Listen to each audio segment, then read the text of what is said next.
That's it live, Councillor Rice. Oh, thank you, Anne-Marie. Okay, so welcome everybody and good evening to the third meeting of our Scrutiny Review panel on the climate emergency. So first of all, if I could just ask people to turn off their microphones unless it's their time to speak.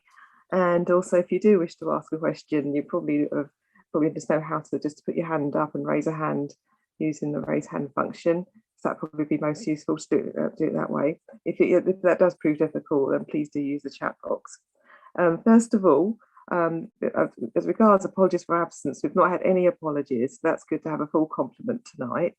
I've not been informed of any urgent matters, so I'm not aware that anyone's going to come up with anything there, so that should be fine. Also, as far as declarations of interest are concerned, I'll just say my usual one-time trustee of the Ealing Parks Foundation. I don't know if anyone else would like to declare any interest that they've got. Give people a second. No, okay, that's fine, thank you. And also, I'm not aware of any matters that need to be considered in private. So what we'll do next is that we'll go on to the minutes and we'll just see if people are happy with the minutes. So we'll go on, first of all, page 1, page 2, page 3, page 4, page 5, page 6, page 7, and page 8.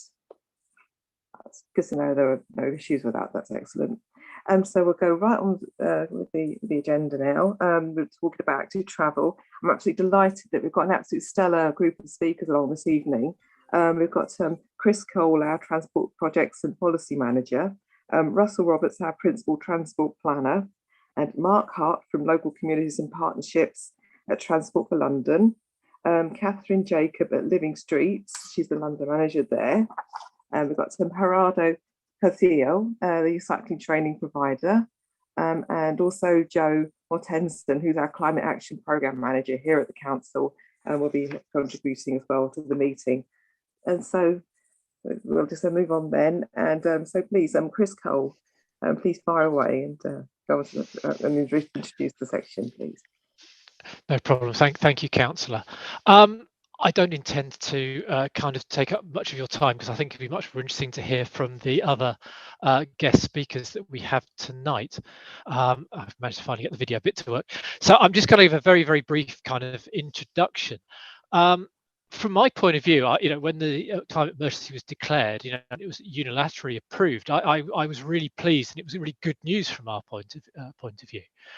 But I think it's fair to say that meeting those objectives which we have been set, particularly for transport, will be hard. There are a number of things that we've got to do, and some of them won't be easy. It isn't just a case of implementing as many electric vehicle charging points as we can, or asking people nicely to walk and cycle, because this almost certainly will not achieve the objective we want. Electric vehicles themselves are still very expensive and probably beyond the means of most families, and probably will stay so for a number of years. But also, for the last 3 or 4 decades, our society has been set up to be convenient for the car. And so therefore, we've got quite a high level of systemic cultural change that we need to install. So therefore, to meet these objectives, we must look at measures that actually make people drive less and use active travel more. But, and I appreciate there's a big elephant in the room, as we saw with LTNs, such measures may not be popular. Now, I want to be clear here, because I'm here as an officer. I'm making recommendations based on my professional experience, and I'm definitely not saying it is council policy to bring back LTNs. And LTNs are not the only tool available to reduce car usage. But what I am saying is that car reduction measures will be required.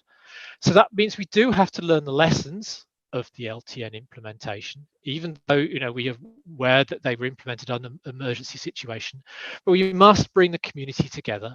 And that means that we do have to work together as officers and councillors of all parties to find acceptable solutions. But we do need to be bold, because we know, as you've probably heard in the previous panels, that this is the right thing for our future generations. And that, again, is why I was pleased that it was unilaterally proposed, because it shows that you have already realised the enormity situation and you're kind of willing to work with us in this way. That's all I really wanted to say, because I think there's an awful lot more that we can hear in terms of other things. And I was going to pass straight on to Russell to kind of do the presentation on the report that we've got, because that certainly really kind of sets out a lot more of the details from us as officers. So with your permission, Chair, shall I just pass on to Russ? Oh, yes, please. Good to hear from you, Russell. Thank you. No problem. And I'll be here to answer questions, obviously, throughout. Okay, thank you, Chris. Good evening, councillors. Just bear with me a moment while I set up the presentation.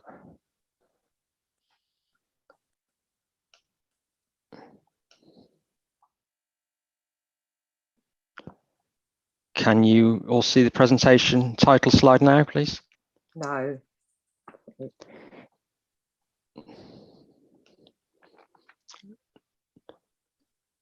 Just bear with me a moment.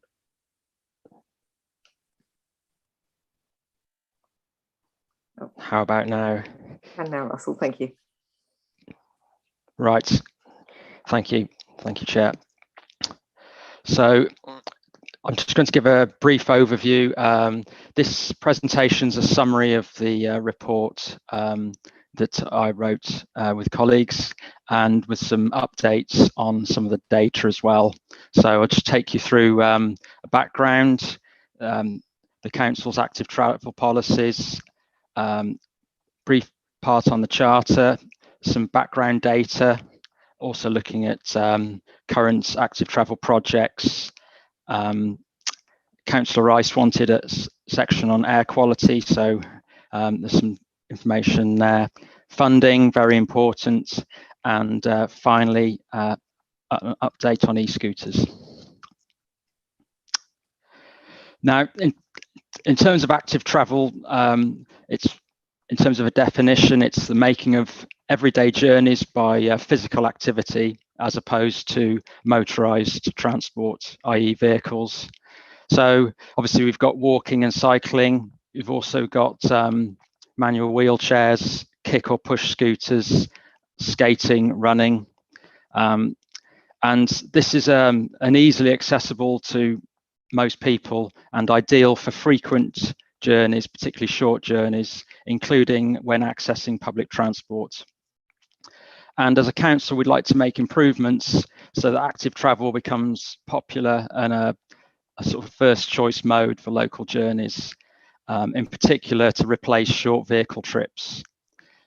And as you're probably aware, physical activity, particularly on a regular basis, has lots of positive mental and physical health benefits as well. So in terms of council active travel policies, the climate change and ecological emergency strategy on the top left of the screen. So we've got objectives to reduce the number of vehicles and increase active travel modes, and finally ensure those motor vehicles that do operate are as clean as possible. Then moving over to the right, we have transport strategy objectives, and you'll see that they're very similar, so they reflect each other. So modal shift, cleaner transport, and also improving road safety as well to make conditions as good as we can for walking and cycling. And underlying this, there's several transport principles. So improving health and well-being is a key transport principle as well. And back to the climate change and ecological emergency strategy, we have some investment targets as well. So this is as minimum levels. So £20 per head on cycling measures to 2030, and £10 per head of population of the borough to be spent on pedestrian measures as well. So as an update on the active travel charter, so the aim of the new active travel charter will be to clearly set out how the council will engage with people in the future on active travel schemes. And so this is to enable the delivery of active travel schemes that can command community support and are also sustainable in the longer term. A wide-ranging engagement and consultation process is due to start. That should actually read from January and February, so 2022, with an expectation to launch the charter later in 2022. So an overview of some active travel data. On the top left is the mode share split. So of each of the different types of modes of transport, that's for Ealing, for the latest data we have available. And probably of interest are the two blue segments. So the lower blue segment, just over 30%, is walking journeys. So that's 1 in 3 journeys made by foot. And then 1.9% is the cycle mode share. So that's around 1 in 50 journeys. Moving over to the right-hand side pie chart, this is something we find very interesting. This is again from TfL data, and what it shows is a lot of the car trips in Ealing are actually very short. So you can see 17% under 1 kilometre, so that would be about a 12-minute walk or a 4-minute cycle. And then with another 19% bringing it up to a third of journeys under 2 kilometres, and then another third under 5 kilometres. So you can see that it's those really short journeys that we want to move and most easily move to active travel. Moving down to the bottom, in terms of outputs on council-run projects, cycle training and doctor bike servicing is a big operation for us. So since April last year to the end of December, we trained over 1,700 children to ride safely, and also over 1,500 adults. And that adult figure is particularly a very high increase on previous years. And in terms of doctor bikes, these have been very popular, particularly with working with Let's Go Southall. So over 1,700 bikes checked, and Jerry will give you more details on cycling instructors' achievements later on. Moving to the bottom right, we've also run a hire purchase scheme. So for cycles, so people are able to try before they buy. So they have the option to hand the bike back if they want, or if they really like to keep it. So since April, we've delivered about 70 bikes, and just under half of them have been taken on. Just under half have been kept by the owners, with just over half returned. In terms of more current data, this is London-wide. So on the left-hand side, you can see the impact of the pandemic. So the walk and cycle combined journeys, mode share, is in blue, public transport in red, and cars, i.e. private transport, in grey.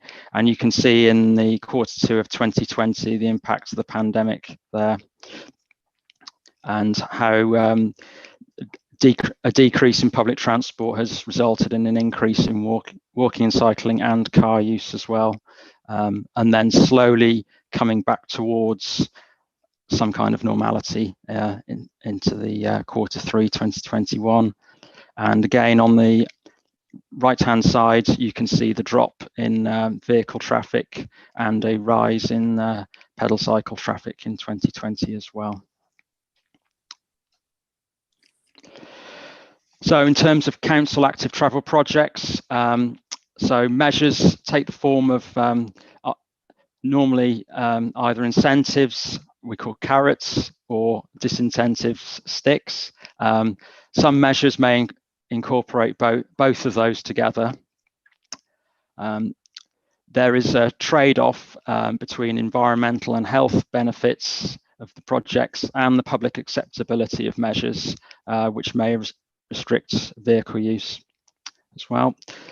We have to target resources effectively to deliver positive outcomes within available funding, because in Ealing we have over 500 kilometres of streets, so that's from London to Cornwall, for example. So even a significant proportion of measures over the street network is quite substantial. So some examples of projects that cover both walking and cycling in terms of active travel. We've got the Northolt Levelling Up Fund, Crossrail complementary measures at the 5 stations in the borough, Let's Go Southall, including a canal towpath enhancement as well, and 2 remaining low traffic neighbourhoods and the Uxbridge Road active travel corridor. Moving on to walking. Walking can be said to be the most important form of transport because it forms a part of many journeys, including particularly a feeder mode for public transport and even car use as well, when people have to walk to and from their vehicles.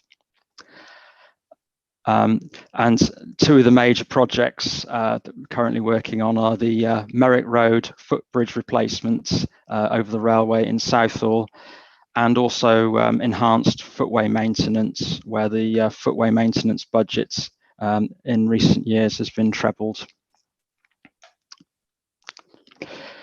In terms of cycling, as we tend to find cycling is most popular in the denser urban areas of the borough, so for instance Acton. Another important thing to remember is the appeal of cycling can be broadened through adaptive cycles, so things such as tricycles, so people with disabilities can use them, and electric cycles as well. Projects that we're currently running in the borough, so the cycle services contracts, cycle training and Dr. Bike, run by cycling instructor on our behalf. The Try Before You Bike cycle purchase scheme, on-street cycle parking provision, segregated cycle lanes, dockless e-bike hire, developing the cycle network across the borough, the Ealing to Greenford Quiet Way, and finally the Boston Road Quiet Way cycleway as well. We also have a comprehensive school travel programme to work with as many of the 120 schools throughout the borough as possible. So we have 14 school streets in operation currently. We've also recently run an active travel challenge based on the COP26 summit as well. We also have a road safety week. We utilise a national campaign to inform children to be bright, be seen. We deliver scooter training to schools as well through the Scoot Fit programme, cycle training of course, and we have school travel champions in schools, so pupils who champion the benefits of active travel to their peers. And then we offer various supports for school staff and pupils as well. So a brief overview of air quality trends. So on the left is PM10, which are particulates, so dust and smoke. And as you can see from the 5 monitoring stations in the borough, there's been a historical trend from 2014 to 2020 for a decreasing level of these pollutants across the borough. Moving over to the right-hand side, both charts, diagrams pertain to nitrogen dioxide, which is the most significant sort of harmful, poisonous gas pollutant, particularly emitted by diesel engines. So on the top map of the borough, you can see that the road network, particularly the heavily trafficked roads, are the biggest sources of nitrogen dioxide. But however, the good news is that moving to the bottom, historically, the levels of this pollutant have also been dropping as well, as more than likely down to cleaner vehicle engines. So in terms of funding, the active travel funding, normally the borough gets around £2.7 million grant funding from the TfL LIP settlements, and that was the case up to 2020, before the pandemic. The pandemic saw reduced grant funding available, and more specific conditions were tied to the smaller amount of grant funding that was made available as well. So we had less latitude, freedom to implement measures. Other sources of funding available to the council include parking enforcement revenue and developer contributions from planning applications. In terms of climate change, significant upfront capital funding will be required beyond traditional means to make this work to achieve net zero. It is not business as usual. Officers are currently investigating additional methods and resources of finding this funding, such as community investment models. And while some benefits can be justified through a business case, some of these benefits are quite hard to quantify in financial terms, such as health improvements over several years or decades, but they are widely acknowledged. So an e-scooter update that was requested. So Ealing is participating in the Pan-London rental e-scooter trial, which was launched in June 2021. So this trial is coordinated by TfL and London councils across 10 London boroughs, plus there are trials in other cities across the country, which will be evaluated by the Department for Transport. Originally, the trial was to be 12 months long, but it's now planned to look at an extension to 18 months to November this year. And then riding on the footway is not permitted, so the e-scooters have to be ridden on either on the carriageway or on cycle paths or in parks where cycling is permitted. And private e-scooters are still illegal to use as well. So the e-scooters must be parked in the physically marked out bays, both by hirers and by operators. And the non-ride areas in the borough are geo-fenced out. So that means that users cannot, the power will cut if they try and leave the permitted area. So moving to the right-hand side, you can see a summary of the scooter trips in Ealing. I should just say there's the three different colours represent the three different operators, Dot, Lime and Tia, that operate in Ealing. And you can see that usage was increasing until September, and then since then it's dropped off slightly. That's likely due to both the weather, which is a trend we see in cycling as well, decreases in the winter, and also with possibly increasing coronavirus cases and more people working from home and less likely to go out as well.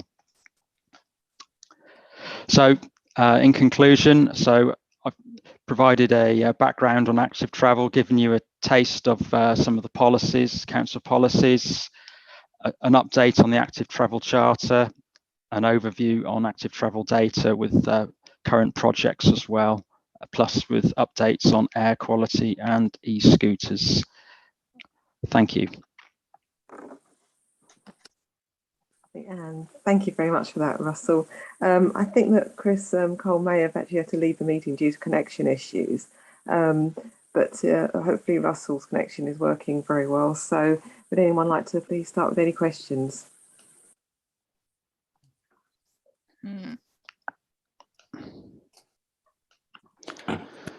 Chair, it's Councillor Dabrowska here. I can't find my hand. Who is a hand? I'd like to ask a question, please. Okay, all right. The first one I've seen is Councillor Burke. So what I'll do is Councillor Burke, then you, Councillor Dabrowska. That sounds fair. Okay, so please do, Councillor Burke. A couple of questions about two different things. Sorry, can someone mute if they've got something background going on, please? Is everybody muted? It needs to be. So, two questions. The first one is really about the LTNs. I know this has been discussed at length, but sorry, I can still hear somebody's radio actually, or TV or something in the background. Yeah. Paul, is it you? You're not muted. Anyway, but so the question really is about first of all around the LTNs. You said we need to learn from the lessons that we learned. Sorry, you said there were lessons to be learned about how we did that. Given that the evidence base says that whenever you introduce anything about traffic, it's unpopular. It always is, you know, nationally it is. What lessons have we learned about how we overcome that? Because the bottom line is we're never going to take everybody with us. People always complain. And so what have we learned that? And then the second one is a concern that I have about school streets. I totally get that that priority should be given to those schools that are enthusiastic. But I recently tried to get it implemented for a school where I'm a governor and was told that they hadn't been very keen along the way. And so now it was too late. And it does worry me that the resource goes to those that are keen. And that when, you know, in terms of those that are moving more slowly to the green agenda, which in some ways are the ones that we really want to capture, that they were then told, sorry, goodbye, you can't get anything. So how do we work with, the big question is, how do we work with those organisations, schools that are slower to come round and make sure we're not just giving always all the resource to those people who are on side anyway, or those groups that are on side anyway? Thank you, Councillor. I will. Sorry, Chair. Do you want me to answer these now? In turn, yes. 3 at a time, maybe. Is that easier? Yeah, I will attempt to answer the first one as best I can. I think the lesson learned from the LTNs, well, the big ones, was consultation, and to a certain extent, the condition of the funding that we had was that we had to install these measures straight away, as well, consult along at the same time while the measures were installed, and that isn't what we'd done previously. We've always consulted before, and I think that's what we want to do from now on. And the Active Travel Charter will set out that approach.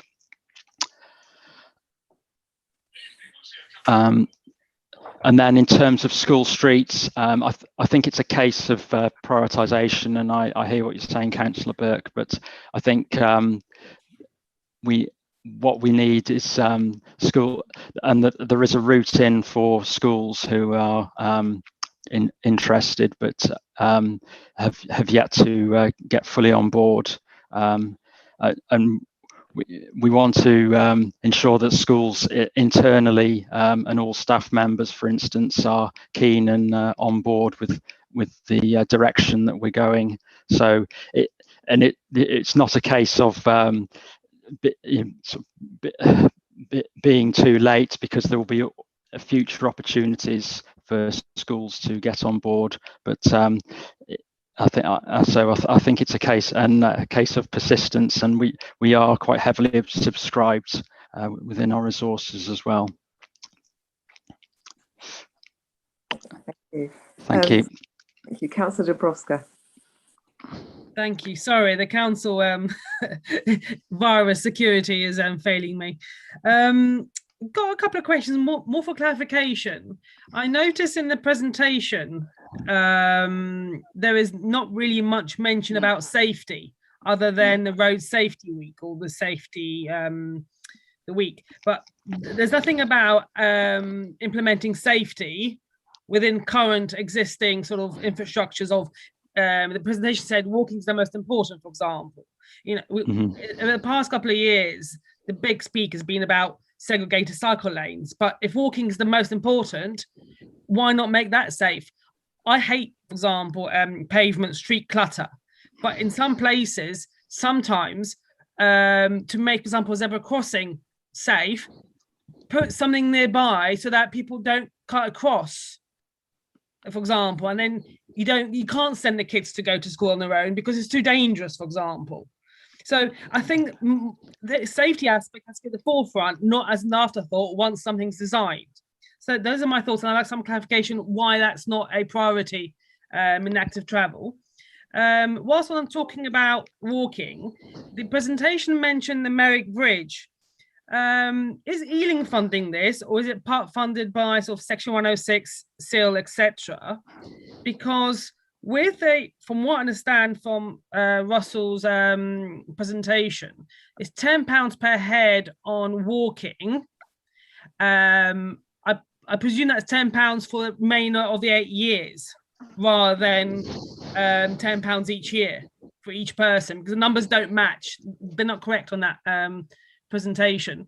But if we're buying, if we're paying partly for the Merrick Bridge, I'm sure we will spend more than 350,000 on that. So there's no money left for anything else for the rest of the borough. So I'd like to have some clarification on that. And clarification on, again, walking, it highlighted footpath maintenance. I believe that any, for example, specific project element like active travel should be over and above the annual footpath maintenance budget that we have as part of the sort of highways infrastructure update. And a suggestion, if I may, the e-scooter trials, I still see a lot of legal and illegal scooters going on pavements, and sometimes you want to report it very quickly. Basically, you want to report it very quickly. You've memorized the mini smallest number plate in the world on that aspect. And last time I tried to do it, I had to find the email address on the council website. I'm standing there and thinking, oh, forget it, I can't be bothered. So I've forgotten what number plate is. But if it can be integrated, for example, as a direct email from Love Clean Streets, so all it is just an interface. It'll go straight to the supplier, done, dealt with, takes 30 seconds, done. So some clarification and a suggestion moving forward, please. Thank you. Okay, I'll cover a couple of those and then hand over to Russell. I apologise, my connection's been in and out, so I do apologise if I disappear again. So in terms of Merrick Road footbridge, I can certainly cover that. That one is almost entirely funded through Section 106 contributions from developers. There has been next to nothing from other than officer time put into that particular project, so that is therefore I suspect not included in terms of the £10 per head. In terms of the safety element, I would say safety is incorporated in every single project. Yes, I do get the point you're making in terms of safety is important. It is a big barrier to people walking and cycling. Whether if they feel unsafe, then that is certainly something that's going to make people think twice about it. I get what you're saying. In terms of the design, I wouldn't say that it's an afterthought. I would say there are obviously guidance, there are standards, and so on, and all of our schemes are designed to those. I will say that there are places where it is difficult. There literally isn't enough room on the carriageway between the buildings to incorporate everything that you want.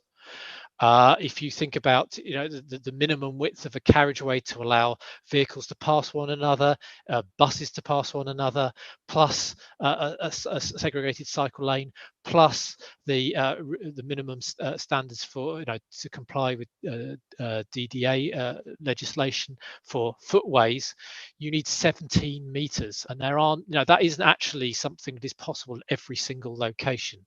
So I do accept that compromises sometimes have to be made, but I would certainly say that safety is front and foremost of everything that we do in our designs.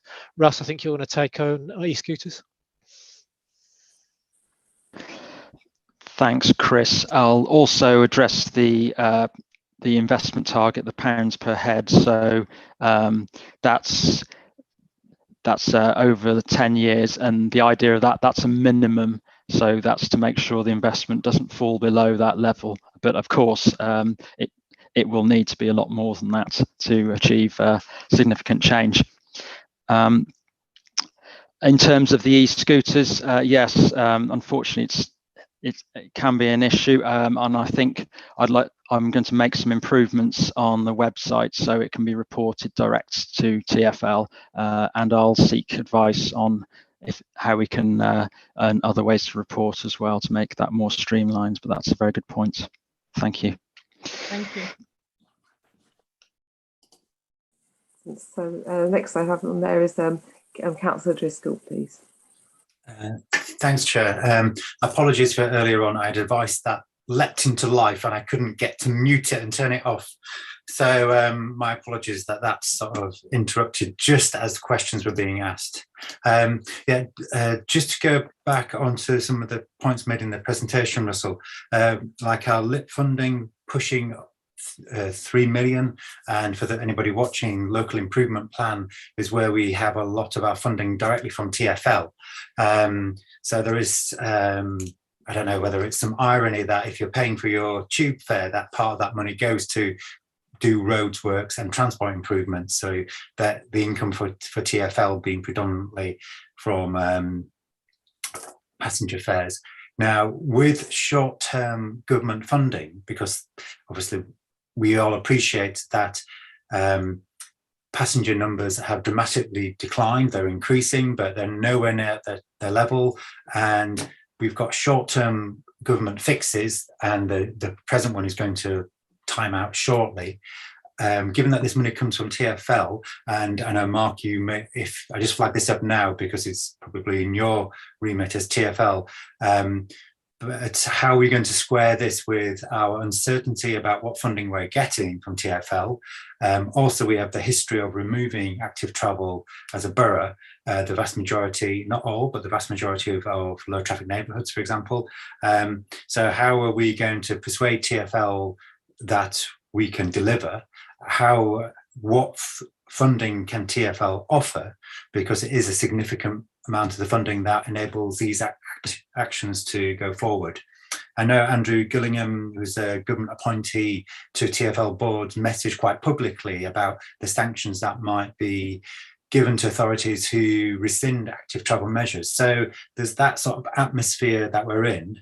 TfL finances its impact on councils and how we're going to respond. So I'm not sure if officers know what's planning ahead, and it's probably TfL which are more able to sort of address this. So I'll sort of raise it now, so for Mark to think about as well. So we've got that sort of funding issue coming forward. Also, I mean, I think, Russell, you mentioned the spread of car journeys in terms of distance travelled, and I think most people are genuinely shocked when they see the figure for 1 kilometre car journeys and under 2 kilometres. While some of those are absolutely essential for some individuals due to age, health, other circumstances, time and time again I came across people who did it to, I don't know, the irony of taking your children to do sports in the park, and you would drive them 10 minutes or 5 minutes drive literally to your local park so your kids can do sport. I came across those conversations. So I don't think the council in our previous promotion of active travel was on the front foot of giving that background information. It was there on the website, but how we address as a council connecting with people, because if we just publish it on the website and think job done, it's kind of a passive way of doing it. We have social media profiles and accounts which weren't used extensively during our active travel programs, and our publicity and literature. I know there's stuff around Ealing that's gone in, but getting that information out and making sure people are aware, because most are just shocked when they see the percentage for under 1 kilometre. So how are we going to communicate that bigger picture? I know air quality was a major concern that was raised by many people during our LTNs, and my ward, Northfields, is one of those areas west of the North Circular, which has a pocket of persistently high poor air quality, and that's actually improved remarkably, partly due to lockdown, but all the LTNs didn't impact on it, and it's been consistent so that was great to see. But getting that messaging out, so if we're going to go forward with active travel, we know that transport, and by transport that does include the whole panoply of different modes of transport, but the most significant contributor to greenhouse gases is motorized vehicles, not airplanes. That's just a fraction of it, but we've got that issue coming on. We've got air pollution, but how are we going to convince people that these are the issues that are realities? The shift to driving in cut-throughs because of sat-navs now, that you go from A to B by the most direct route, going through any sort of cut-through route. The shift in travel to C roads and minor roads has been substantial. But yet we weren't promoting that information so people to understand it. So we've got all this background information, but I don't think us as a council were actively enough in promoting that. So where are we going to take our active travel forward in communication? And then if we're going to do it, how are we going to fund it as well with the ellipse issues? So that's just a bit of a summary of those points there. Thank you. For an answer, thank you.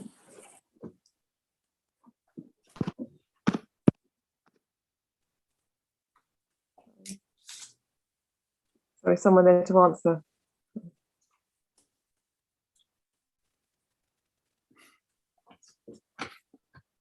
Oh. Hello, either Chris. Sorry, Chair. So, Mark, are you able to answer on the funding point, please? I think Chris is having some issues with sound. I was going to put my hand up on that. So Thank you. The current we have been reliant on government funding throughout the pandemic, and this is because, as an organisation, you noted, we are largely reliant on fair revenue.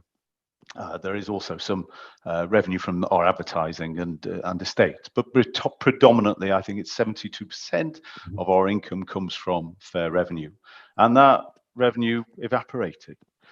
So we have been reliant on government throughout the pandemic, and to be fair to the government, they've stepped up and allowed us the money, given us the money that has allowed us to continue offering the services. Active travel has remained a key part of that. And in the negotiations we've had with government, with the DfT, we have argued and made the case that we need to have active travel. It, of course, was a key thing during the pandemic. You'll recall on Russell's slides, we saw in the, I think, first quarter, the fall in public transport, and that was largely capacity. You'll recall that if you were able to get a bus, and we were at various times told not to go out, but if you were a key worker and you were travelling on a bus, single deckers were reduced to 10 seats from whatever they are, and double deckers to 30, and tube trains as well. If we travelled, you'll have seen social distancing in effect. Towards the end of the year, November, we'd started to see an increase, 60% weekday travel on the tubes, up to 75%, 80% on buses. Buses carry about 6 million people a day. Before the pandemic, tube was about 4 million people a day. But when the government issued new guidance and advised us to stay home again, work from home if we could, that's fallen down. And last week, the figures, I think last Monday, we're seeing 46% of normal demand on tubes, and it's up to 71% normal demand on buses. We're still uncertain. The government are going to have to make some decisions next week. So, rather long-winded way, Councillor Driscoll, sorry. We have had money from government. We have argued the case for active travel, and that's been met. Our funding does run out on February the 5th. We are in negotiation.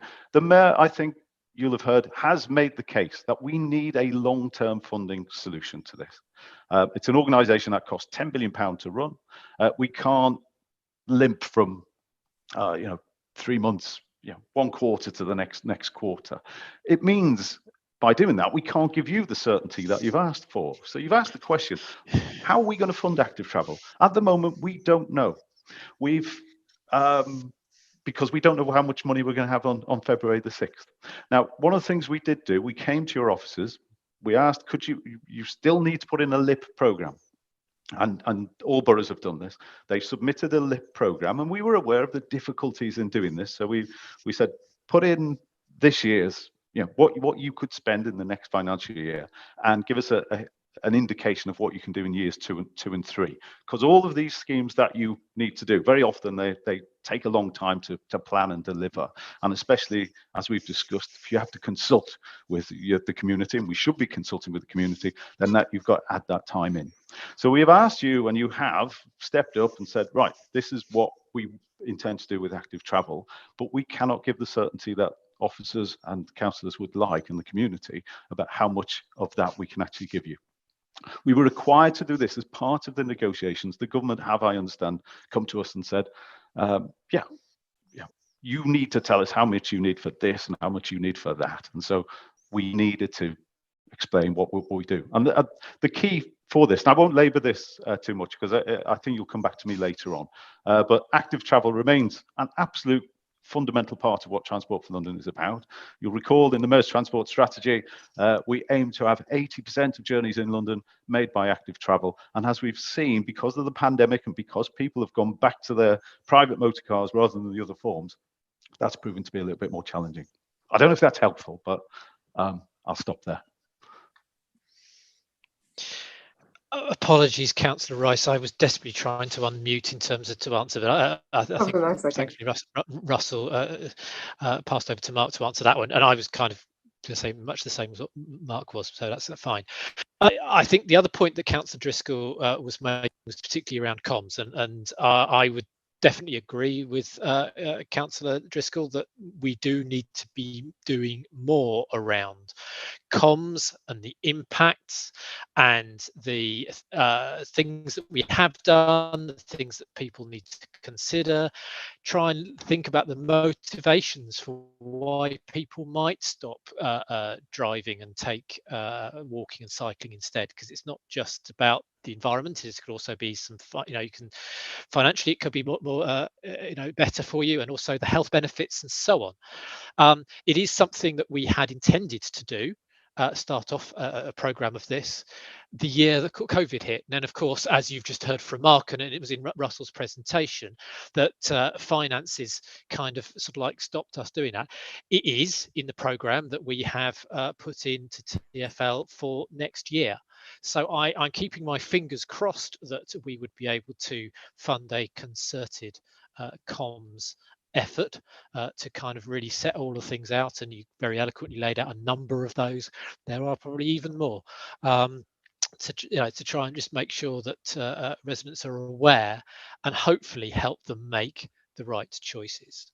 So yeah, I would agree. Comms is important, very important, and we need to get on with it, and hopefully we'll get the funding to do that. Thanks, Chris. Thank you. Thank you. So, Councillor Busuttil, please. Thank you, Chair. I'd like to thank both Mark and Chris for confirming about the budget towards active travel. It does seem to me, because I was a bit surprised with the number of projects that Russell had mentioned on his presentation that there was quite a low level of projects, and it seems to me is that we need a long-term budget for these kind of things if we're going to move ahead with active travel. Now, a couple of questions about e-scooters. One is, if people are not supposed to use e-scooters on highways or pavements, that kind of hinders where they're supposed to use them. So where are they supposed to use e-scooters? Now, the other question leading on to that as well is that we've had in the past motorbikes and Lime e-bikes, and they've been and gone. And now we've got this new trial with e-scooters. And we saw on a graph that the use peaked about September, and now it's starting to wane. Have these has these projects kind of had their day now?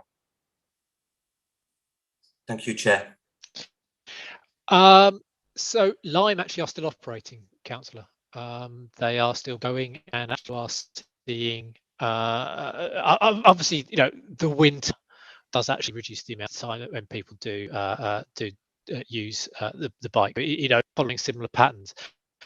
But in speaking to Lime only a few weeks ago, they were actually saying that the level of usage was above their expectations. They have actually been very happy with the level of usage of both their bikes and the e-scooters.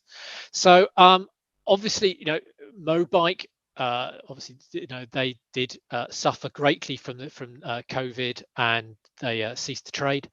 But we have actually got other operators asking to come into the borough.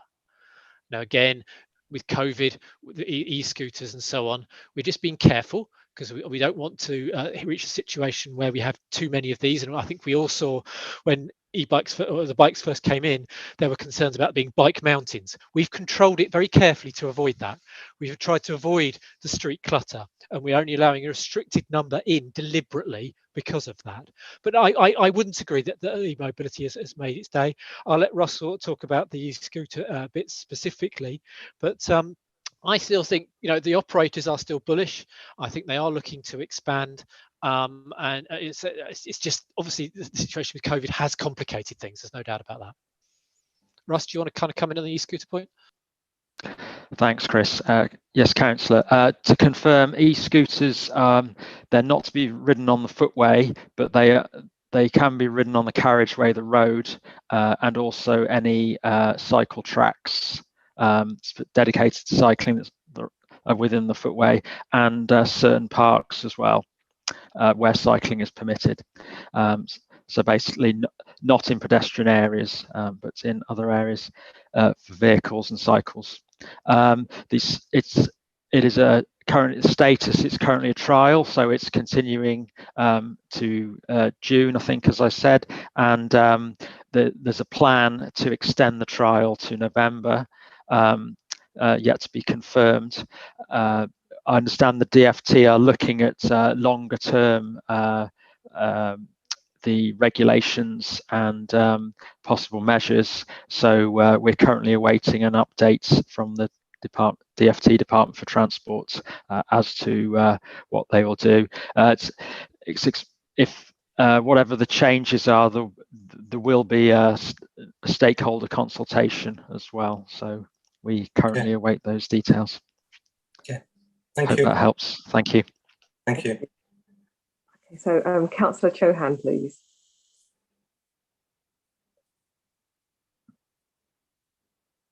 Thank you so much for the report. I have three sort of main areas of questions. I think the first is, how do we square the increases in gaps between sort of the cracks in pavements that we've seen in the last few years that have made repairs slightly more difficult in certain situations with road safety and increasing active travel for walkers, for instance. I know that in my own situation, in my own ward, there have been so many cases of residents complaining about the conditions of streets, and things don't seem to have changed at the pace that they need to. So I think that would be the first question. I think also a second question is sort of how we are envisaging sort of potholes. I know that was something that was decreased in priority to prevent sort of car use or facilitate sort of more easier journeys for cars, let's say, but that also does impact cyclists as well. And I think, in conditions where when we don't have a lot of segregated cycle lanes, how do we ensure that cyclists have road safety as well, in a sense? And I think that, again, thinking about Southall is quite a big problem.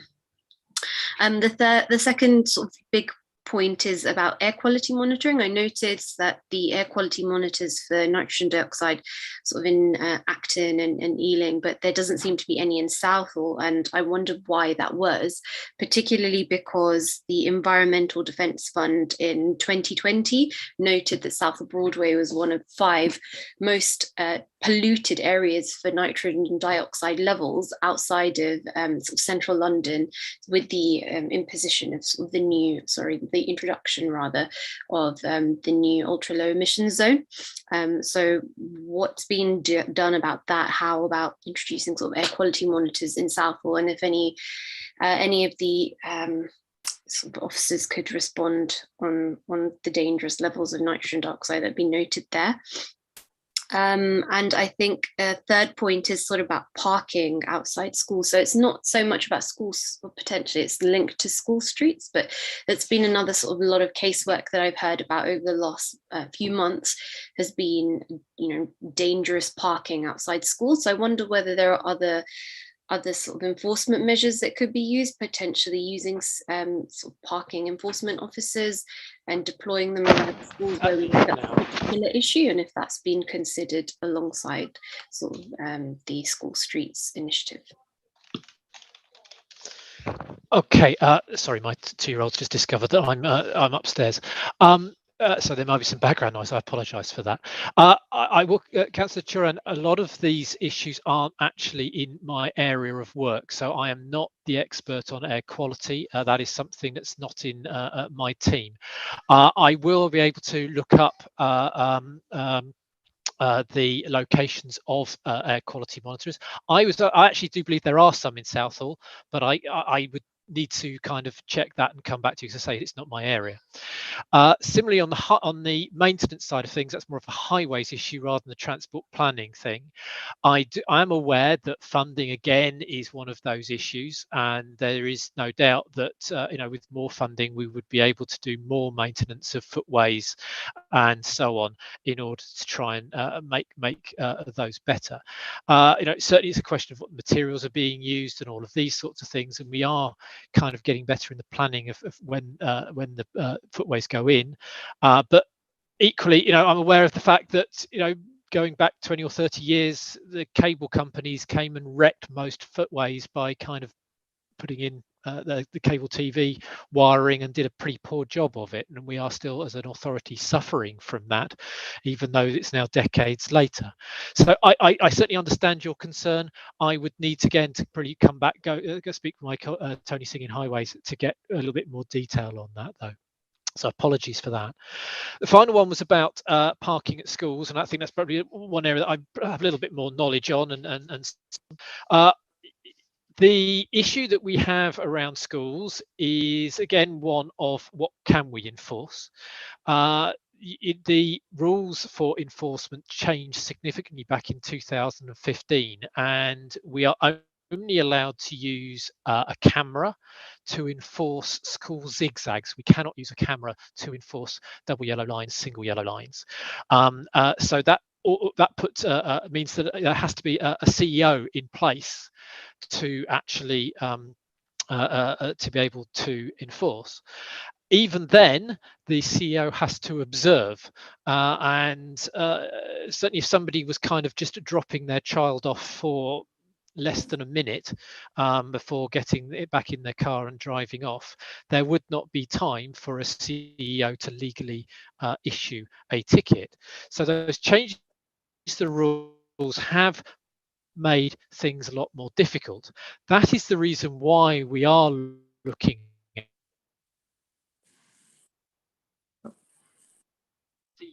at school issues. But so far, there has been an element of displacement. I'm not going to say there's been none, but it's not been to the same levels, and you have seen walking and cycling increase. So lost Chris there on audio. He comes back. On a main road, and there are buses going past, then that it certainly isn't something that you could do a school street. And also, school streets work best where the schools are already engaging with us. You may have heard of the STARS system. So that's basically a thing where we work with. Okay, lost audio again there.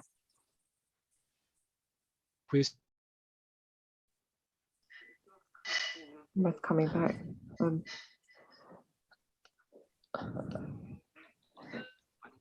don't know if Chris is going to come back so we can hear him, but I don't know, Councillor Johanna, I don't know if you've had a sufficient answer or not.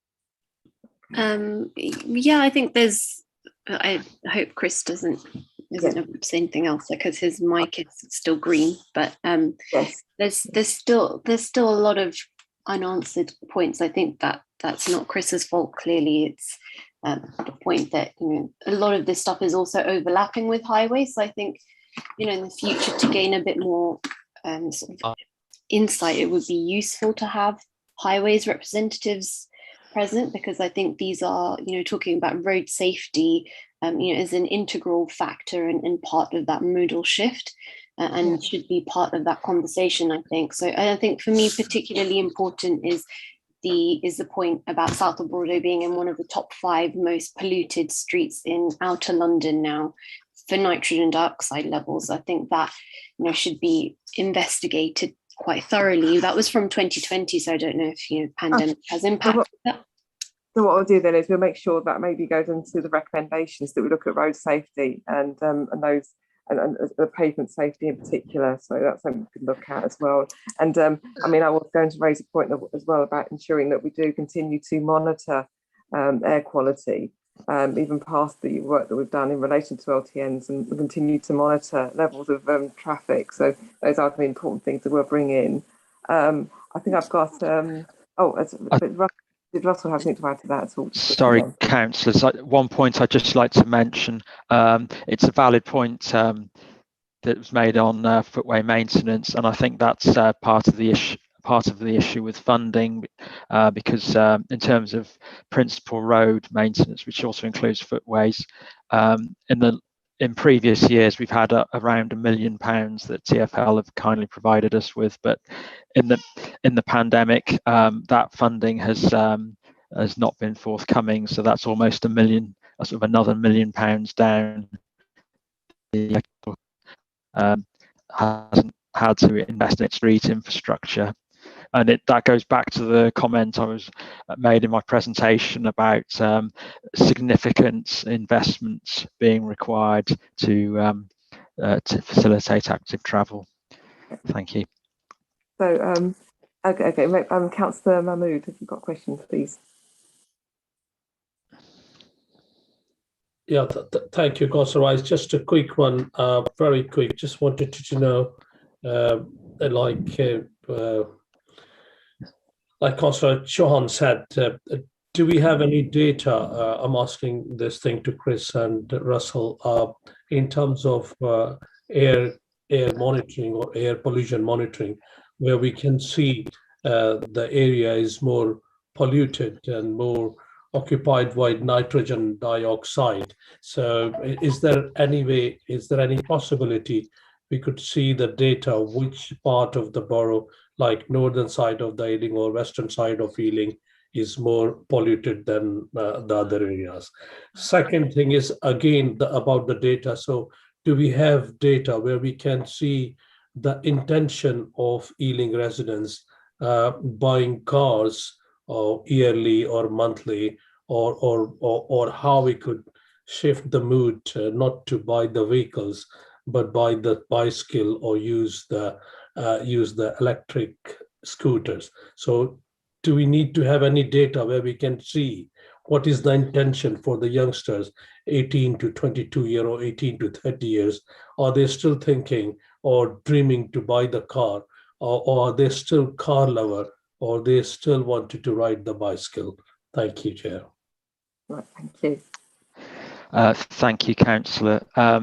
Yes, if you just have to bear with us, air quality is not our area either. Whilst we do have some knowledge, it's actually another team that are have a lot of knowledge and that run the air quality monitors. However, there is a website, I think it's londonair.org, and I can make sure the link's sent out, and that actually has I think it's daily updates for air quality. So I can't remember offhand if there is a monitor in Southall. There may well be, because the information in my report might not have included all the air quality monitors monitoring stations in the borough. So let me dig that out and make sure it's sent out. And then in terms of vehicle purchase, that's not the information we generally have to hand, unfortunately. However, I think we have noticed a trend of fewer younger people learning to drive due to higher insurance costs and changes in social trends of using social media instead of meeting up in person. And then evidence of this is the car clubs, the hourly available cars that are available to hire by the hour, and they're expanding into new areas, so including Southall and Northolt, whereas 5 or 10 years ago they wouldn't have gone to those areas because they wouldn't have been able to generate any business. So we're seeing more younger people or lower levels of car ownership in younger people, but a good point nevertheless that active travel needs to be advocated to these people who are well able to make it. Thank you. Thank you. Thank you very much. So, Councillor Dabrowska, did you just have one quick point to make? Yes, it's just one quick question for clarification. Obviously, we're discussing active travel projects and the funding of where it comes from. And Russell mentioned that TfL used to give us £1 million, I think, a year for certain projects. But obviously, during the pandemic, that sort of dried up. Naturally, I understand that it stopped a lot of things. However, over the pandemic, the council generated, was it £3 million out of LTN fines? How much of that will be used for active travel?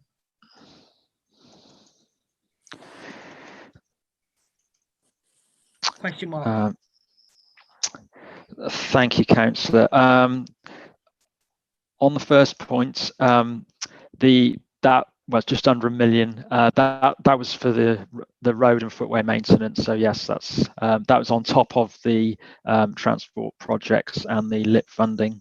So just to clarify, in terms of LTN fines, I'll have to revert to what Chris knows. At this point, I don't think it's been completely determined yet how that revenue has been divided up and what costs have needed to have been covered, because there will be costs such as staff salaries for one off the top of my head that we weren't able to cover previously. So just bear with me a moment. I think he might be coming back on Messenger. No, sorry, I'll have to come back to you on that. He's twice. I have here he is. back.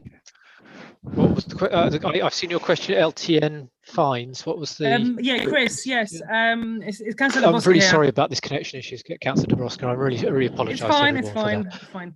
Chris, one of my questions was because obviously money dried up from the TfL side during the pandemic.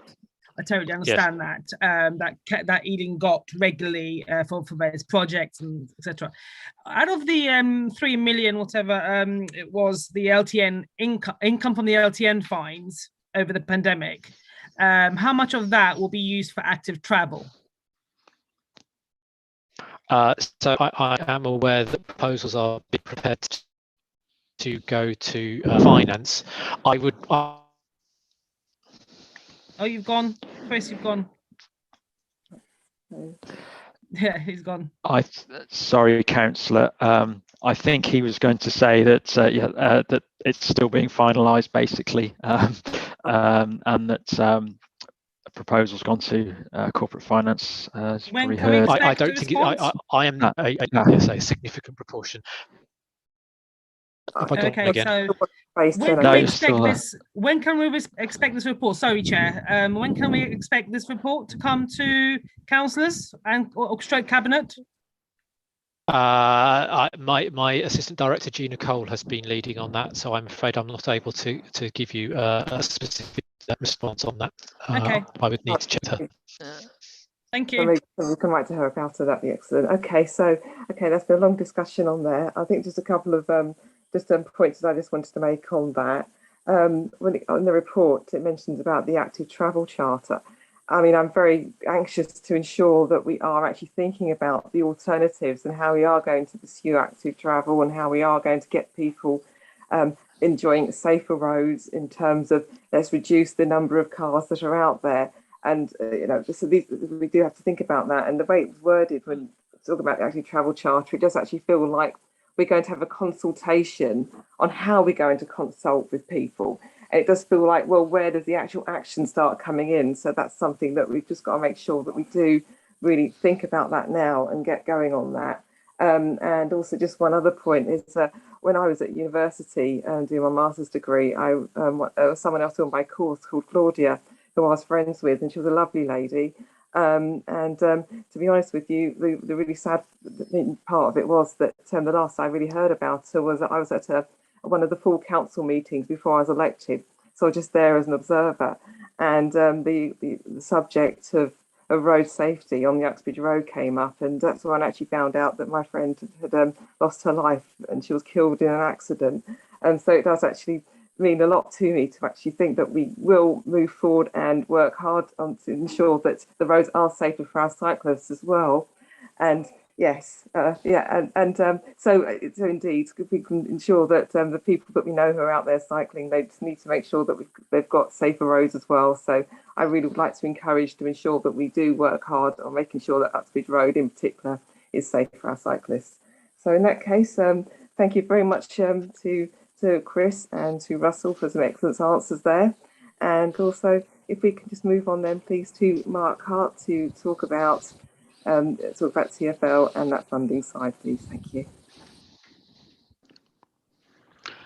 So you may be relieved to hear I don't have a presentation, but I will talk just for a few minutes. And to the point. So I mentioned earlier, active travel is absolutely key to the Mersey transport strategy, which set out that we wanted to see 80% of journeys made actively.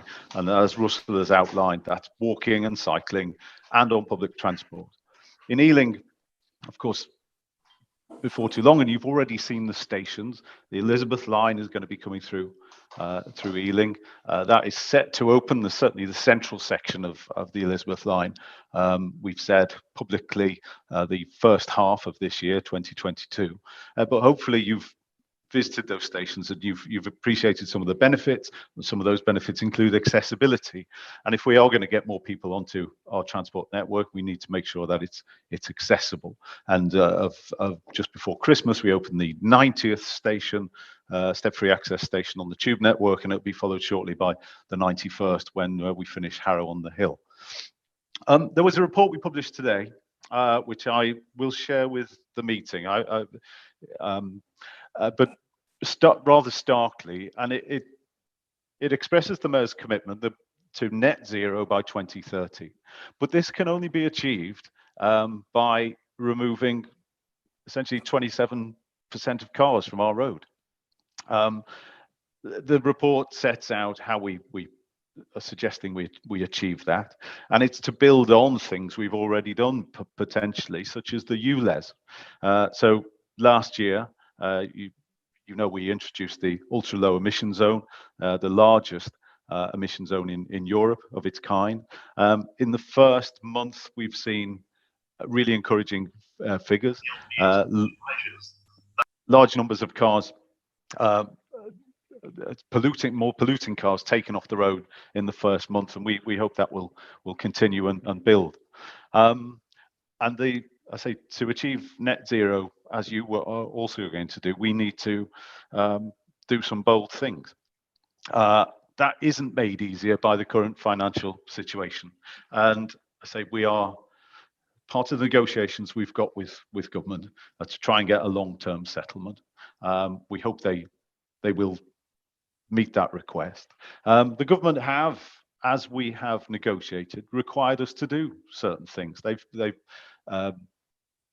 required us to show how we can be a more sustainable, financially stable organization going forward. And you may have seen and heard in the press some things that we've been asked to look at. So the mayor is considering increasing council tax by £20. There are some small other elements, such as the Oyster card we all use. The deposit for that may increase from £5 to £7, and some further restrictions on freedom passes. Now, these haven't yet been decided, and what TfL have been asked to do is develop the case, and before anything of this magnitude is done, we will of course have to engage with London and consult on these proposals. But you will see them start to come out in this year. Of course, let's not forget we do have an election in May, and the pre-election period will begin at the end of March. That rather constrains us. If we are going to come and consult, it doesn't give us much time at the moment. So you're going to see things emerge from TfL, and we'll share them with you, and maybe we'll return to forums like this and explain a little bit more about those that are relevant. I mentioned inactive travel, and I realized I kind of spoke a little bit earlier of what we'd seen. TfL in the past 18 months, or since the start of the pandemic, has worked closely with boroughs, including Ealing. And we've invested in walking and cycle infrastructure across the piece. You all know, because Russell has outlined what's been delivered in Ealing. Across the entirety of London, since the beginning of the pandemic, we've introduced 100 kilometres of new or upgraded cycle lanes. There are 89 low traffic neighbourhoods that are still operating. Some of them may still yet be subject to further scrutiny. They were often introduced under an 18-month experimental order, and some of them still have some way to go. There were 322 school streets, I think, that have been put in. And I was interested to note the question earlier, which I think was Councillor Burke, about prioritising schools. And this is an observation I will make. It's not TfL policy, but you will be aware that the opponents of some of these things, the LTNs or school streets, often ask for data. Show me the numbers that show that pollution has decreased, or there are more people travelling.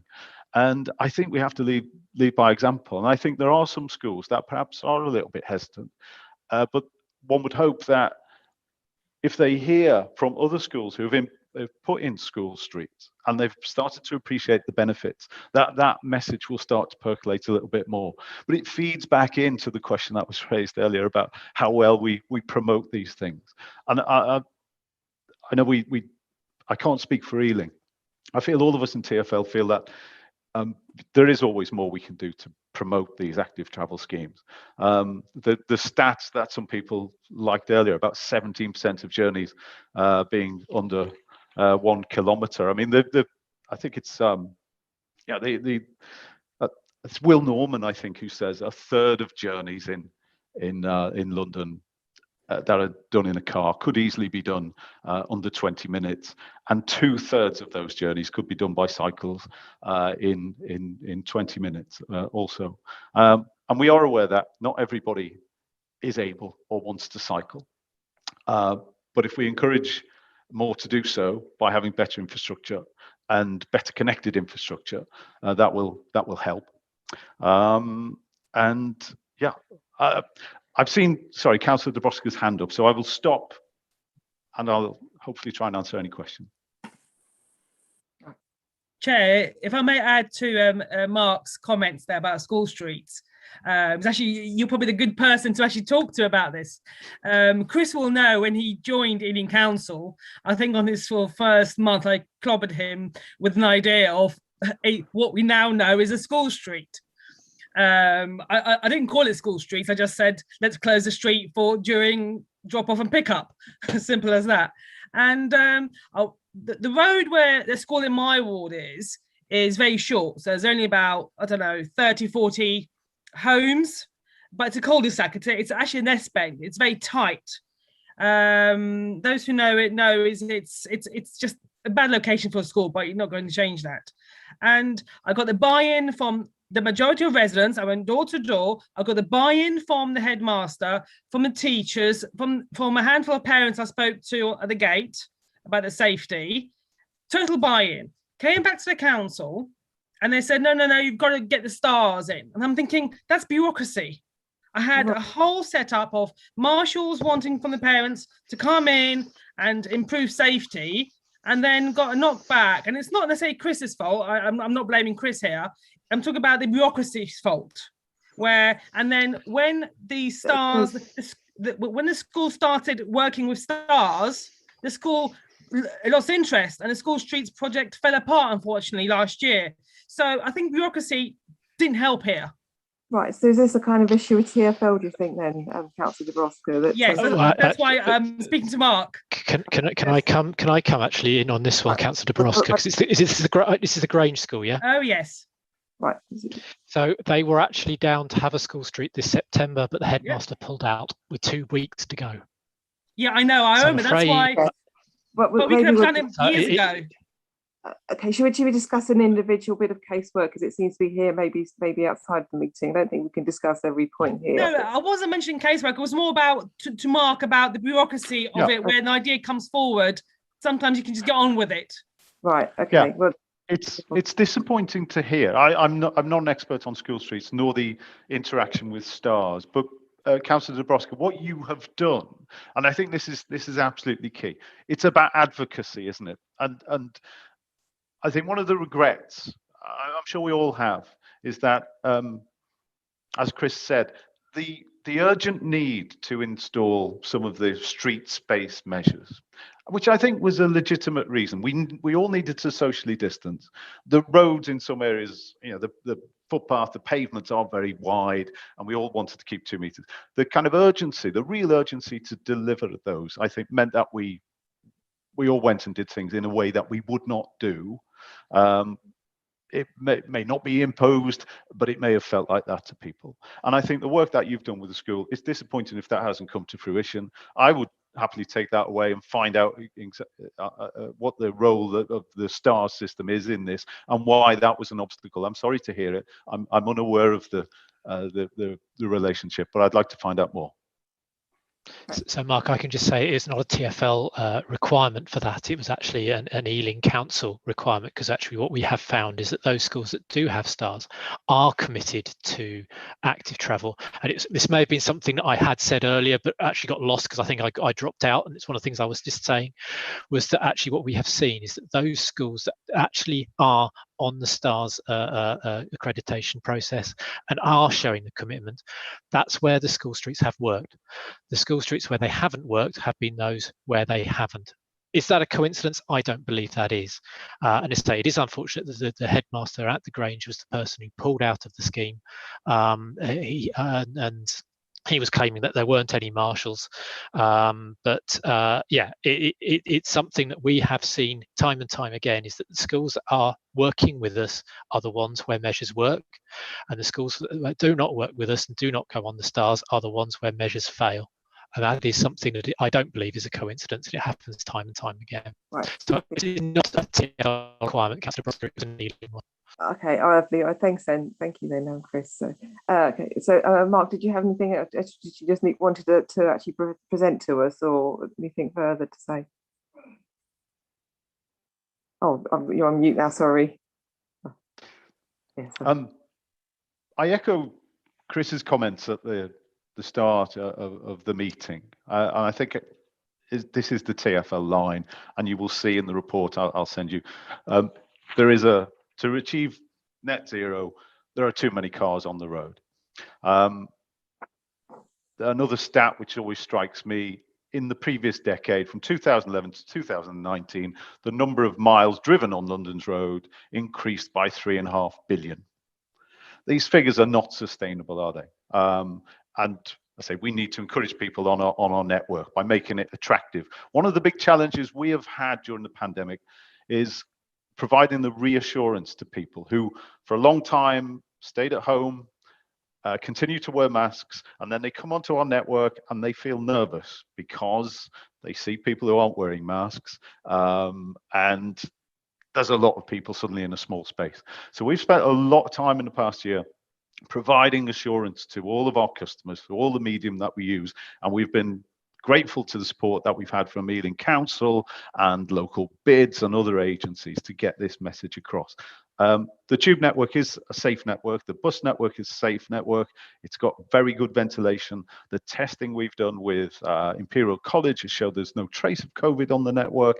And happily, we are now able to enforce again the wearing of face coverings, which unfortunately a few months ago when there was Freedom Day, we lost the ability to mandate the wearing of that. But we've still got a big job to do. And I attend meetings like this. I was at a Harrow meeting last week, speaking with somebody who did have these concerns still.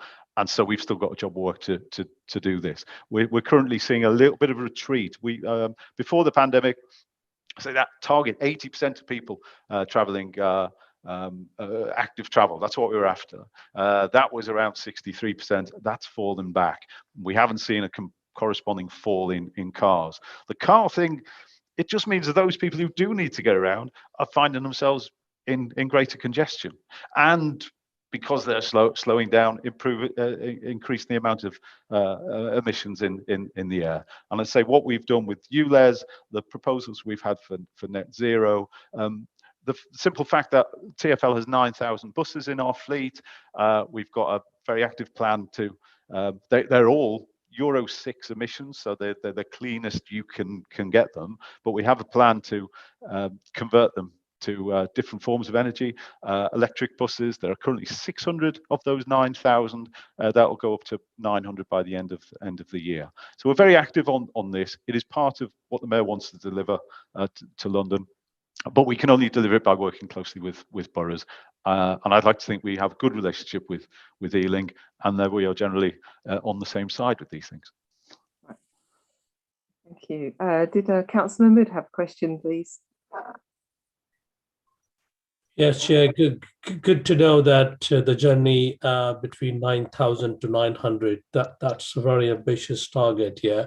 The two things I wanted to talk to you quickly in terms of the School Street closure or School Street situation. I have got the first ever School Street closure driven by the security camera or CCTV camera in Perryville, and it is working very well, and we don't need to say anything. The parents are walking to the school and picking up children from the school. The residents living surrounding areas are thinking in the beginning it was a trouble, but now they are very, very happy. The nitrogen dioxide level is very low. And if you go in the middle of the afternoon and you could see like the residents are saying, we are thinking we are living in the middle of urban countryside. So that is the reaction of the School Street closure. But my question to Mark is, Mark, what is the strategy of TfL to engage directly to the community or community engagement strategy in terms of promoting active travel? Do we have any strategy which you are applying directly between TfL and the community and the local community? And I would be happy to talk to you more about that. Well, I believe we will consult and engage with the local community when we're delivering our schemes. And I'll give you an example of a scheme of that kind. So the A4180 West End Road. It's part of the TLRN, the Transport for London Road Network. So they're the roads with the red marking. So it's the 5%. Remember, 5% of the roads in London are managed by Transport for London, the North Circular being one of those. 95% are borough roads. We have a programme of reducing speeds. That road is currently 40 miles an hour. We want to reduce it to 30 miles an hour. So we need to come and engage, talk, consult with councillors like yourself, other stakeholders, and other and members of the public who live along the route, as well as other people, our own buses, taxis, anybody who uses that road. So I think we do have a programme of consultation on things like that.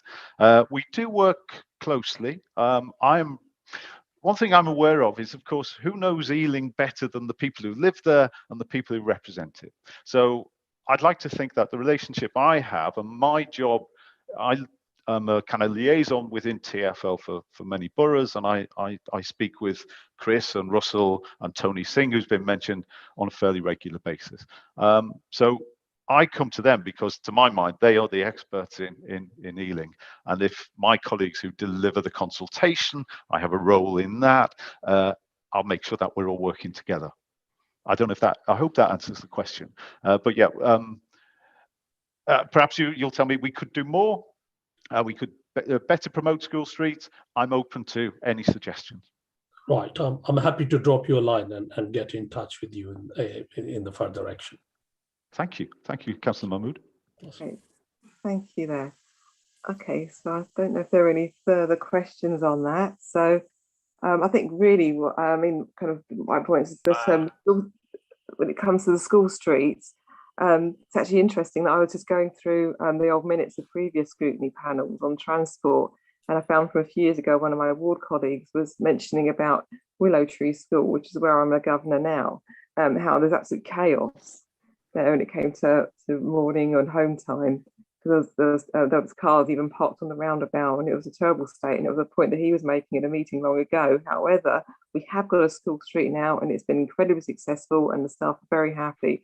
So it just goes to show that these discussions do actually bring forth change. They get us thinking, and they come up with ideas. So I think you're absolutely right. And if I have any takeaway from the meetings I've attended in the past year, it is fair to say that we are well aware, all of us here, of how contentious low traffic neighbourhoods can be.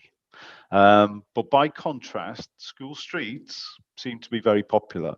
And this is something I've seen in Harrow. Again, I attend meetings there, and in Hillingdon as well. The new leadership in Hillingdon, I think, have become a little bit more thoughtful about school streets and some of those measures that other boroughs maybe have been delivering for a while yet. Yeah, that's good. Yes, I mean, I suppose one thing with school streets is it only affects like a small number of roads for a certain period of time during the day. So I guess we do need to still think about the ideas of how we can actually make our streets a bit safer and to reduce traffic overall.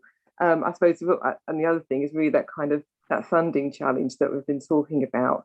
Because it was one thing that does come to mind in Ealing is that there was a lot of discussion over whether or not we were going to lose funding over our decisions when it came to active travel.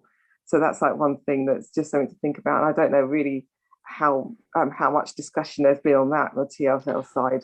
And also when it comes to active travel as well, I mean, there's one interesting point that came out this week is there's a comment about the current news situation with the Prime Minister, is that actually the Prime Minister's been the administration's been quite supportive of active travel when it comes to funding and making things happen. Now, we could be under a change of administration very soon, the way things are happening. So it'd be just quite interesting to see how that all pans out. I mean, are we going to get the support that we need in the future to carry on progressing as we are? So we'll see what happens there.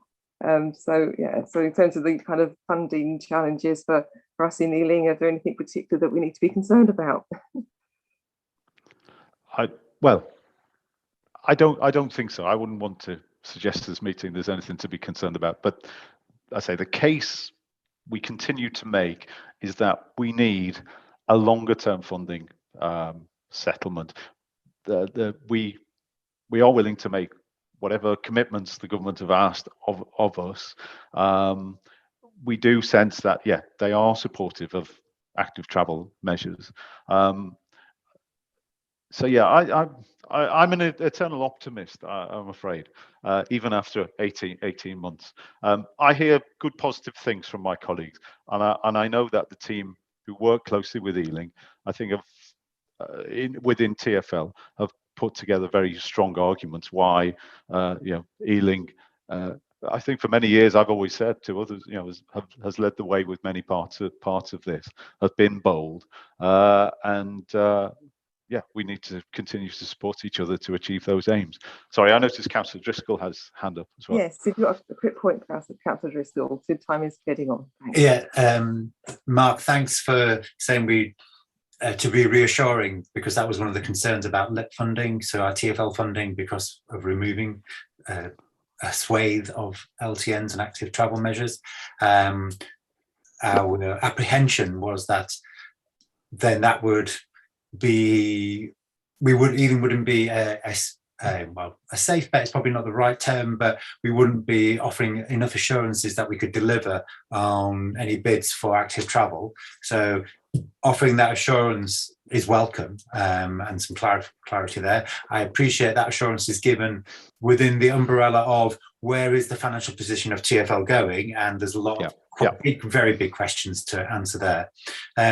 But looking forward for active travel now, because I know we've got Catherine Jacobs from Living Streets on the meeting as well, because while we have a whole bank of data now about active low traffic neighbourhoods in Ealing, we know that improvements in air quality during LTNs and in non-LTN areas are very comparable. There's a wafer thin difference of 2%. We know that declines in congestion were similar in LTN areas to non-LTN areas. There are a few very geographic specific areas, very, very, very specific, but there are very few. We know crime didn't differentiate between LTN and non-LTN areas from the period that we have. So we have all this bank of information, but if the way LTNs have been introduced in the past is to do like a test or a trial and review that and see how that's gone, and we've got this active travel charter. I'm not proposing to write that charter here and now, but what are the options for developing active travel and seeing what might work if we're offering people the hypothesis of changing your neighbourhood in a very quite dramatic way? If we are offering them, here's a hypothesis for change, and how do we get that engagement to people to buy into? Maybe do they have to then accept that the trial will go ahead or whatever? I don't know. I'd be interesting to know, because I'm presuming sort of Living Streets have got sort of that wider geographical background, and maybe could give some information on how things have been progressed elsewhere. That would be helpful to know. Right, we'll move on to the answer, please. Thank you. I'm unable to answer that. I know that there is emerging and coalescing viewpoints on how we better achieve LTNs and express the benefits and package that information. But I'm unable to, because I don't have the information that I can share with you today to say, well, we looked at this case study and this is what we're going to do. But I think it's a point that is well worth making, and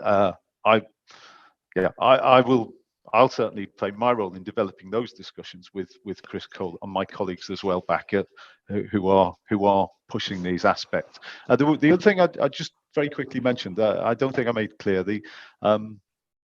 in the discussions we've had with government on finances, some of you may be aware, TfL have been in discussion with the DFT. There have been representatives from Number 10, and there have been representatives from local boroughs, and one of those I know is Clyde Lokes, who is the cabinet member in Waltham Forest, where I live.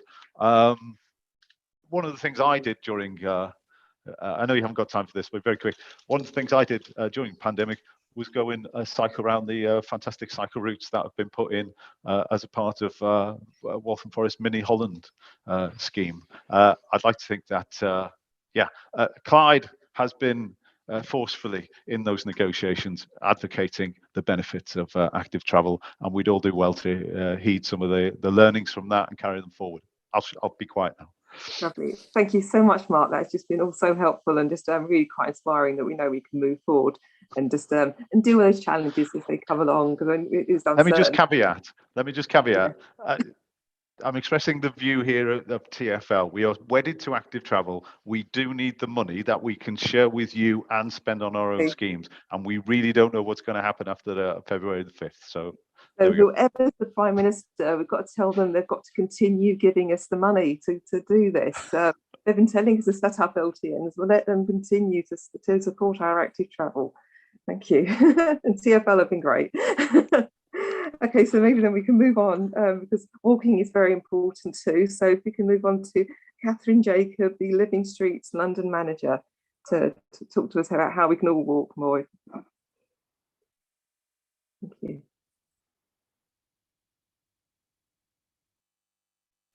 Hello.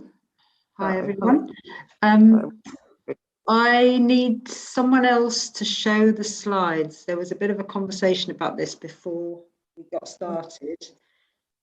Chris or Russell, if you can share the slides and I will talk so I can actually see my own notes. It might be that my internet connection is the best, so I can go ahead and do that. Just give me 1 second. Appreciate it, Joe.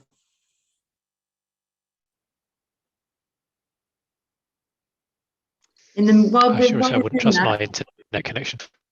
While we're doing that, I'd just like to say thank you to Russell for a really interesting presentation, and to be honest, to commend you as a group of councillors. You're so enlightened in your questions, in your discussion. It's been absolutely fascinating to listen to. So, yeah, I'd just like to thank you for that. Yeah. So this doesn't look right at all. This isn't the right thing. Okay. This is what I've been sent. Okay, I'm going to have to, I don't know where it doesn't have any of the it's not the PowerPoint that I've been working on. So can we need to remove that because it's not up to date at all. Let me try and go back to, okay, I can see mine. How do I just need to send it. It's Ealing presentation 2. I thought that's what I sent to you. I found the email with that on Catherine. I'm trying to see if I can bring it up, but my just the Ealing presentation 2, and it should have all colour pictures and everything in it. So I'm happy to send it to Joe if it's the right thing, but I'm pretty sure I said the right thing. In fact, I'm going to send it. Is Anna Marie still here? Yes, I'm on the call, and that is the presentation that you sent through this afternoon. It's the same. Right, so there's something. Okay, I'm going to send apologies, everybody. I don't know why it's come up with that. It's the only one that I've been working on all day. So. Yeah, I have the same presentation. I'm afraid, Catherine, it's the same one. Okay, I'm just trying Catherine, would you like us to move on to Jerry? Okay. To talk about cycling and the chair. And I'll send it to Anna Marie. And Joe Moore. Yeah, okay, you send it to me. Lovely. Okay, thank you. Councillor Rice, are you okay to move on to Gerardo? Excellent, yes, Gerardo Castillo, the cycling training provider, to talk about cycling instead, because that's so important as well. Thank you. Cool. Hi everybody, thanks for having me on. I'll try and keep it brief because I know we're running out of time. Okay, so I'm on the director as a cycling instructor. We're a cycle training provider. We've been active in London for about 15 years, and we've been running the cycle training contract on behalf of Ealing since summer of 2019. So our goal is to ensure that all of our training sort of translates into modal shift, which goes hand in hand with kind of the the climate emergency. I'll just highlight some of the things that we actually are doing in the borough, or have been doing in the borough since we took on the contract. So one of the main aspects is teaching children or young adults, both in primary and secondary school setting, bikeability, cycle training. This is split into 3 levels: off-road, sort of basic on-road, and more advanced on-road. We provide all bikes, helmets and high-vis to all children, so it kind of takes away that barrier to entry, so we're highly inclusive. We've been to all schools that engage with travel plans on multiple occasions, which is really encouraging. And again, we encourage and we empower young people to cycle to school. So what we like to see is that the information that we're kind of teaching them is used after their lessons. So we kind of explore cycle routes. We tell people about the quiet ways, how to navigate roads properly, because our aim is to create a culture of cycling. Now, why is it so important with young people? Is because, I guess, they're our future.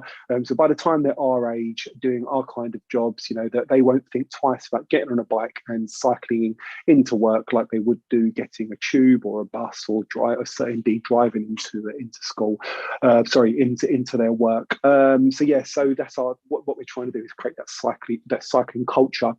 It's roughly 50-50 mix between boys and girls, which is fantastic, and we have an incredible geographical spread, so we don't concentrate our training in the more affluent areas of the borough. We're everywhere from Acton all the way to Southall, everything in between, so we've got a great geographical spread. So that's what we're doing in schools. I'd say we more so work in primary schools than secondary schools, but we were really making some headway before the pandemic, and it's just really thrown sort of getting into secondary schools. We also do family cycle training, which obviously you encourage and infuse parents in cycling. That is the key to getting children, and you really see it. If the parents that cycle, it's the kids that cycle. So if the parents that cycle, the kids also cycle to school. So it's important we sort of get and connect with families and take them out together, so that parents can learn what the children learn, and children can learn it together. And then that kind of, again, creates this culture of cycling that I keep referring to, which is where create a culture of cycling, you really truly see the modal shift and people exchanging their journeys in cars through to swapping them over for bicycles. We also do adult one-to-one cycle training. There's kind of the bespoke tailored lesson where we meet people anywhere in the borough and take them out on a cycle lesson according to their needs. And again, the whole point of these adult cycle lessons are to kind of encourage people to change their transport habits. Like Russell said earlier, 20% roughly of all journeys are between 1 and 2 kilometres. If you empower people with the knowledge of how to do it, make people feel that they're empowered, they're safe on the road, they're going to swap those journeys and get out of their vehicles and exchange their journeys for bicycles. As well as this sort of bespoke one-to-one lessons, we do group lessons weekly in Gunnersbury and Southall Park, again, where there are bicycles that are provided for the residents so that we don't have a barrier to entry. Not only are the group lessons fantastic for learning how to ride and getting learning to the tools to riding onto the road, but also it's a social element between residents. People get to meet each other from different backgrounds, and what we've sort of seen is once some groups complete the cycle training together, what they then do is they make their own groups, and they then sort of go around, meet up on Saturdays, cycle around parks or cycle around Ealing, or use the quiet ways or the kind of cycle routes that we show them on their lessons. And again, with adults, it's the kind of our goal is to encourage them to cycle to work, or to swap those little journeys that can be changed and get them out of their vehicles onto bikes or more sustainable forms of transport. We work with various community stakeholders, such as various faith groups all around the borough. As Russell said earlier, we've done some fantastic work with Let's Go Southall, who are incredible people in encouraging their people within their community to kind of take up cycling, and that's kind of echoed in the the waiting lists to get onto the cycle training, or the waiting list to get onto the doctor bikes, which I'll go on to shortly. We've done lots of works with Cubs and Scout groups as well, offering group lessons that are best needed to suit their needs, are best used to suit their needs. And we truly believe in the multiplier effect on the wider community. If you start to change people's perception on cycling, they tell their friends, they tell their families about it. And again, that's when we're really going to create this culture of cycling, hopefully create this modal shift.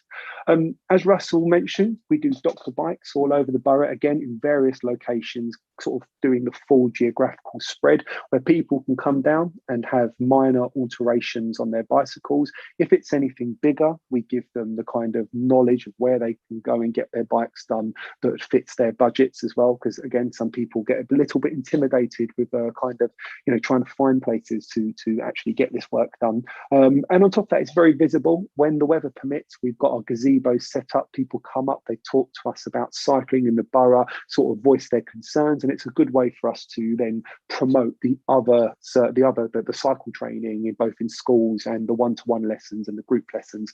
So people come along and just speak to us about cycling. So it's a really good way to kind of connect with Ealing residents. Pre-pandemic, we were also doing something called Safer Urban Driving, but unfortunately budget constraints means we're not doing any of that at the moment within sort from Ealing funded. But Safer Urban Driving is getting lorry drivers and getting them onto bicycles so that they have an understanding of what it's like to be a cyclist. And you know, that's proved to mean it's a requirement for all drivers to sit that course. But companies in the borough there was some funding available. And again, I mean, what's fantastic about that is that, generally speaking, as you can imagine, lorry drivers come into it with a very anti-cycling, and generally by the end of the session they've had of us, they're really warm to the idea. And what we've seen is, again, some cycle groups created from these lorry drivers. Again, you know, which is for us is mind-blowing, because we've got pure drivers, you know, people who are, you know, it's in their blood to be in cars, and we're getting them out onto bicycles.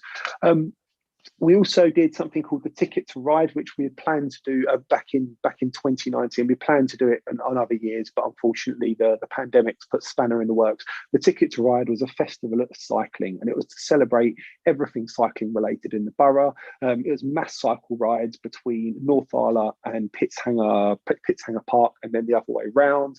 And it's just basically just to celebrate everything cycling in the borough. And the good thing is we were able to get the schools that we worked involved in it, and we're also got people who had one-to-one lessons or family cycle training, so they could come along and kind of show off their skills.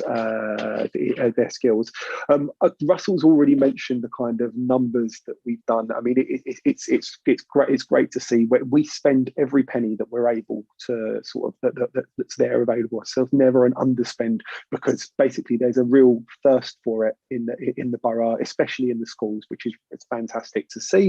And yeah, I think that's everything. I mean, if anyone's got any questions, please fire away. Yeah, please do. Thank you so much, Jerry. That has just been wonderful. And that Ticket to Ride, oh, that just sounds fantastic. Yeah, it's like, it really was. And it's just a shame we haven't been able to do it, because obviously mass events and whatnot, but it really was good fun. Yeah. But bring us together when we can. Okay, yeah, so on that, please. Okay.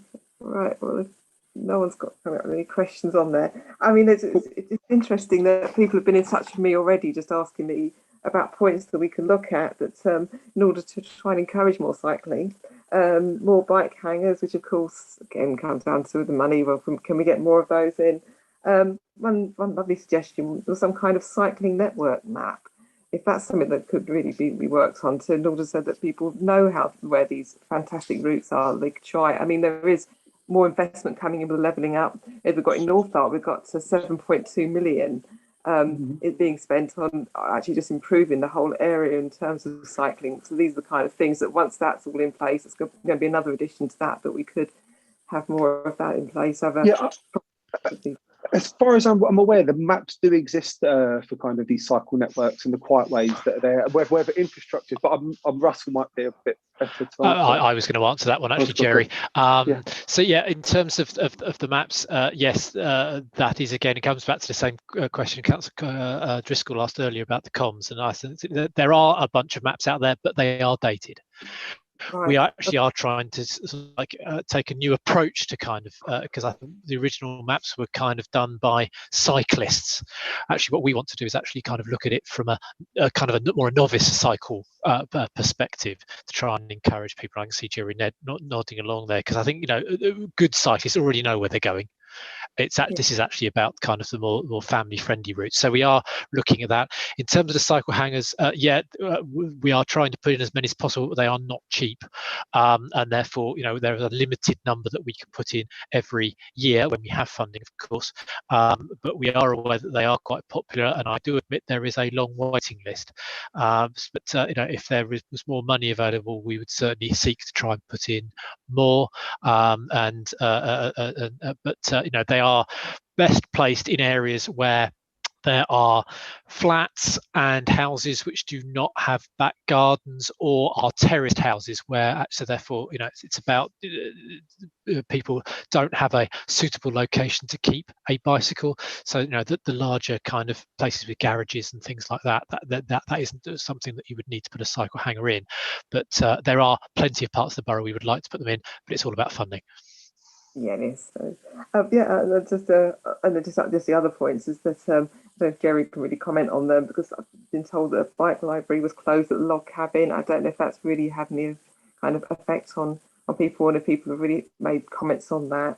Also about the cargo bike hire scheme, that I've had comments that that's not really in operation much anymore. So maybe that's something that I don't know how successful or people talk about that.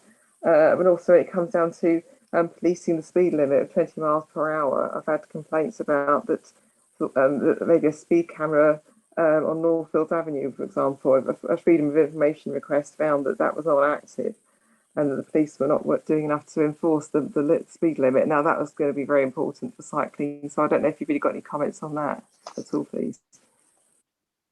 Sorry, was that aimed to Jerry? Was that myself? Yeah, just for Jerry. Okay. So, with regards to the bike libraries, we didn't have anything to do with it. So, I'm afraid I don't know. But I mean, we haven't seen any sort of change in uptake to cycling at all. It's been growing, consistent. Like I said, we work with whatever budget we've got. We spend it always. So, you know, it hasn't seemed to have had an effect on what we're running. With regards to speed limits, you know, of course, as an avid cyclist, and I ride everywhere, keeping to 20 miles an hour, and if people actually stick to 20 miles an hour, it's way more comfortable as a cyclist. You know, somebody overtaking you at 30 miles an hour on a narrow road is not comfortable. So, you know, potentially, you know, there are so monitoring to monitor that, where there are initiatives with the police that we could take, that basically that they come down. It's called Community Road Watch, I believe is the title of it, where people from the community come down and they do speed checks with the police.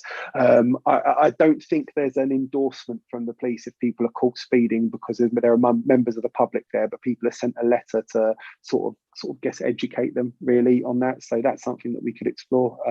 It's to sort of keep the speeds down, especially. Right. The library was a cycle seat library for children, and it had modest use. We were looking to try and expand it a little bit more, and it was a conversation we actually were perhaps going to help speak to Jerry about when COVID hit, and of course, you know, having something that somebody else has previously used, cleanliness, etc. So again, it's something we want to pick up once the COVID pandemic has improved things. Has improved. Didn't need the word things. Thank you. So anyway, Jerry, I suppose we'll just need to ask you, what more can we do to help you? I mean, you know, at the moment, as it stands, we're, you know, trying to get the word out that cycle training is available to people. You know, that's the thing. You know, like I said, because of the pandemic and because of budget constraints, as it stands, you know, we're at capacity with where the budget takes us. But, you know, moving forward, you know, we'd love to just get more people trained. You know, more people on bicycles, more people to just know that this service is available. Sometimes when we're doing the doctor bikes and we're telling people that there are this cycle training, it's subsidised by the council, they think it's amazing. And so, like, trying to get that information information out. So any of the councillors who have got people on their ward who are coming to them asking questions, please don't hesitate to give them my email address and to get in touch with me, because we just want as many people trained. You equip people, I kind of said earlier, you equip people with the knowledge and the know-how to keep themselves safe or to reduce the risk around them. They're going to be happier cyclists. You get some people who are happy cyclists, they tell their mates about it, they tell the family members about it, and it snowballs. If people have a negative experience and they go on Twitter and share it, and all of a sudden that one negative experience is exasperated, and then all of a sudden it becomes a much bigger thing than it actually is. Whereas what we want to do is try and get people to talk about the positive stuff. So if we can get people trained, get that knowledge into people's heads on how to keep themselves safe, they then tell their friends, colleagues, everything like that, and that's how we create this culture of cycling. So basically just get the word out there as best possible, and if people do need any advice, just send them our way to either the Dr. Bikes or to cycle training. Right, lovely. Thank you so much, and thank you so much for being here for the whole evening. And just that's okay. Thanks for having me. There. Oh, thank you. And so finally, we've got we've just been looking forward to Catherine. So hopefully everything is in order now, so that we can enjoy talking about walking. Thank you. Oh, you're on mute. Sorry. Anna Marie, did you receive the presentation? Anna Marie? Oh. She's on mute at the moment. Maybe she's trying to unmute herself to talk. I've definitely received it. I'm opening it now. It's E-Link 2. It's not 22, and I think it must be. I've sent the wrong thing initially. I haven't sent it to Joe. I've sent it to Anna Marie. Anna Marie forwarded it to me, maybe as a backstop. Okay. So I've got E-Link 2. I've just got that on my screen, and it's colorful. You should start with a big screen. Wait, you saw it. That I'm sharing. Give me 1 second here, and then let me just get it to the right mode. Okay, does that look right? That's right. Thank you so much for your patience and for helping. Now, I need to squeeze it down so I can see my own exit full screen. Right. Now, 1 minute. No, 1 minute. Let me squeeze it down. Sorry about this. I'm used to Microsoft Teams, and I'm struggling a bit with getting rid of this picture on the side. Right, okay. So, Joe, are you okay to go to the next slide when I indicate, yeah? Absolutely, absolutely. Yeah, we're starting on the green screen for now. So, so thanks everyone for letting me speak to you this evening. My name's Kathy. I'm the London manager at Living Streets. And part of my role is going out and talking to communities about active travel and how people are able to change their streets. And I've been invited because Living Streets' mission is to encourage people to make walking the preferred choice for shorter journeys. And we work closely with cycling organisations to make the case for active travel overall. And active travel sounds so simple and easy to achieve. The phrase just trips off the tongue, but it's so misleading because the scale of the challenge, as we all know, is huge. And the risks to our way of life, our climate, our health are so serious. And in London, the car-centric culture that you referred to, someone referred to it earlier, that was shaped over decades, needs to be undone. So we need to change behaviour at scale and start to think about developing 20-minute neighbourhoods where residents can actually meet their needs within a short walk or cycle. So in this presentation, I hope to shed light on the case for active travel and how we work with communities to transform our urban environment. And I plan to use the learning from my work in Brent last summer, engaging with residents about Brent's Healthy Neighbourhoods programme, which was their low traffic neighbourhood programme. And that work illustrates both areas of contention in the active travel debate and how the necessary change might be able to be made more attractive. On to the next slide, please.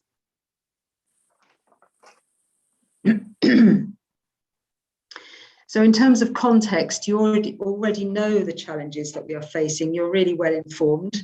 The comfort, the convenience, and the allure of cars is embedded in our day-to-day lives. But what kind of life has it created? So firstly, it's an inactive life. And in Ealing, nearly a quarter of adults in Ealing are physically inactive. That means doing less than 30 minutes activity in a whole week. And that really increases their likelihood of serious health conditions, which will mean that their lives are not only miserable for them, but places a heavy financial burden on the NHS and society as a whole. And when you look at the streets in Ealing, those dominated by traffic are a competitive and dangerous environment where the old and young are at risk. And in Ealing, in 2018, 144 people were killed or seriously injured on the borough's roads. 57 of those were pedestrians and a further 19 were cyclists. It should not be that dangerous and risky to choose active travel. And with the introduction of new sat-nav technology, which I think Paul mentioned, we see a completely different kind of driving behaviour. Once quiet residential streets are the new rat runs for drivers, as this graph below shows. And if you just temporarily switch to the next slide, there's a really interesting graph. Can you all see that? Yep. Yep. And it shows the dramatic rise of a phenomenon that just wasn't there 10 years ago. And for some reason, we're tolerating it. But it's worth remembering it's a very recent development. So cars insulate us from our neighbourhood. If you can just switch back to the previous slide again, the image of the cars, the street, they insulate us from our neighbourhood. We share and connect less. We are less interested in our local environment. It's loss of greenery and the deteriorating air quality. And why worry about noise levels when we can have our car stereo playing? And lastly, cars are really expensive to buy and run. So a fairer society would make sure there is safe space for everyone on our streets, including those people with lower incomes who can't afford a car. So now moving to the next slide with the graph, just temporarily. So let's revisit the street environment and review how it is used. Where space is at a premium, does it make sense to give so much of it over to cars? And it's not just moving cars, but also parked cars that claim space, no longer just in the road, but frequently they're claiming the pavements as well, pushing those people who walk into the road. And with an average car parked for 95% of the time, as a city, should we not be reconsidering how that space is used so that it offers far greater social benefit? On to the next slide, please. So thinking about a community which is reshaped around walking and cycling is a community that's safer and quieter. It's a nicer place for families to live in and better connected socially, with the high street shops actually doing better. Walking or cycling to school and work are the simplest forms of exercise, a free and effective way to build activity into our daily routines. And active travel in London offers an exceptional range of viable alternatives to the car in terms of public transport, cycling or walking. And yet 40% of journeys in Ealing are made by car.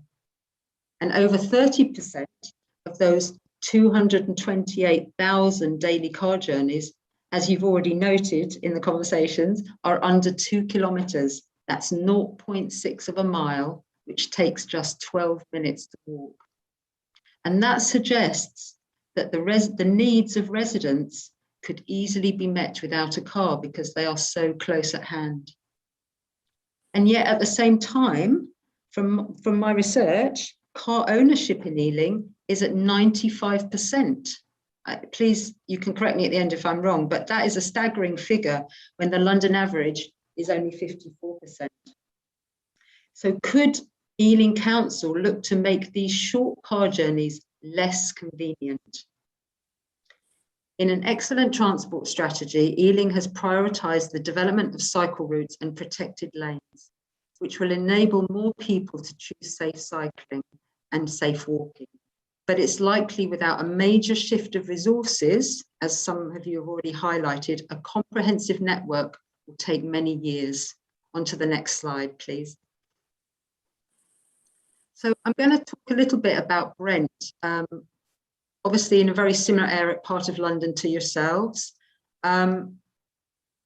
Just to share some of the information that I'm learning that I picked up. And when we think about where that resistance comes from, it is hard to change deeply embedded habits for all of us. And people can resist change even when they know the benefits. But it's worth thinking about the fact that we are also asking a lot of people. Our cities have been consistently designed around cars for decades. So residents have devised their lives which often depend on them. So being asked to find alternatives can evoke not only anger, but also fear and anxiety. So recognizing and working with the valid issues that people might face is really important when we're having this kind of engagement about active travel. In Brent, what I learned is that residents were often keen to reduce traffic and especially traffic speed, but they wanted to consider a range of options, including CCTV. And while this added cost, it offered a lot of flexibility. For example, operating at peak times only, or limiting only cut-through traffic. On occasion, it could be seen that a simple no entry sign could serve a road better than a filter at a fraction of the cost. So mixing and matching measures, rather than that one size fits all, meant more that residents could say yes to, rather than have a blanket opposition. And I think it's what I discovered is Brent's Healthy Neighbourhood programme sometimes revealed a mismatch with what the LTN funding paid for. We were having a conversation with Mark about what LTN funding could include. In one area that we worked in Brent, residents were dismayed when we offered them filters for the quieter side streets, but we had missed the opportunity to tackle the fast road without a safe crossing for the nearby school. So this scheme failed as it hadn't taken account of their priorities. And lastly, another good point from residents was that cycling or walking on the roads isn't safe. People don't feel safe to do it. Safety in numbers can help, but it's clear that many people just don't feel equipped to take on the challenge of facing heavy motor traffic without much better infrastructure. On to the next slide, please. So just thinking about what might possibly work. In Brent, people seem to accept the needs of children more readily, and someone has already referred to school streets being more acceptable to people. And so one option might be to put children and young people at the centre of your transport plan. Strengthening relationships with schools, as Ealing has done, and building on the programme of school streets by extending and adding additional traffic reduction measures around schools and around routes to school and parks, areas where children are likely to be. And children and young people should also be included in any formal engagement, as they are key beneficiaries. And best practice should let their voices be heard and their views registered as a valid segment of the community. It's not something that we did in Brent, it's something that I wanted to do in Brent. And I think it's worth thinking about. Residents in Brent trying to commute by bicycle highlighted the disconnected patchwork of cycle lanes that failed to effectively connect not just across Brent, but across into neighbouring boroughs. So one way forward is also to work jointly across boroughs on larger active travel projects, which would surely be beneficial for people who commute by bicycle.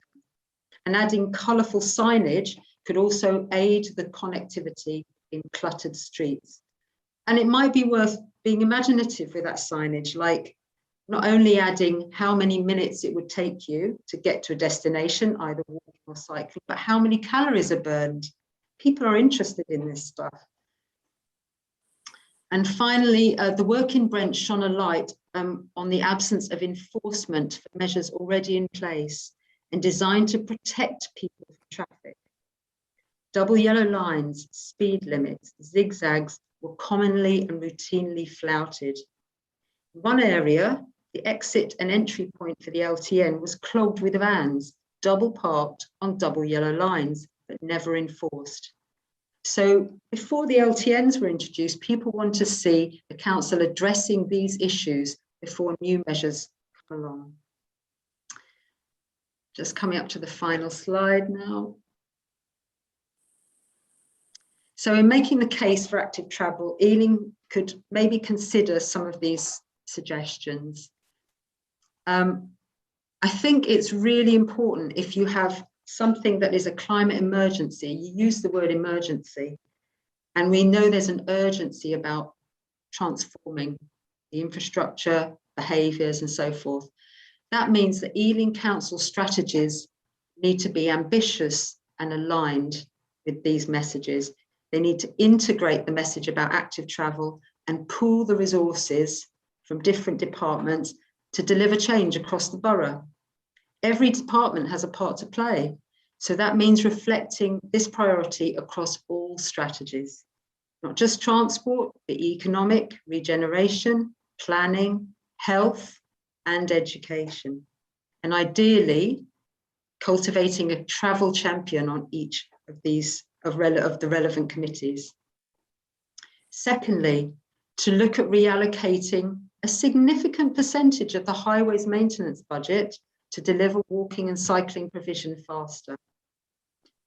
Outside of London, that's typically expected to be 10 to 12% to invest in improving cycle lanes and footways so residents can see a tangible change in their area.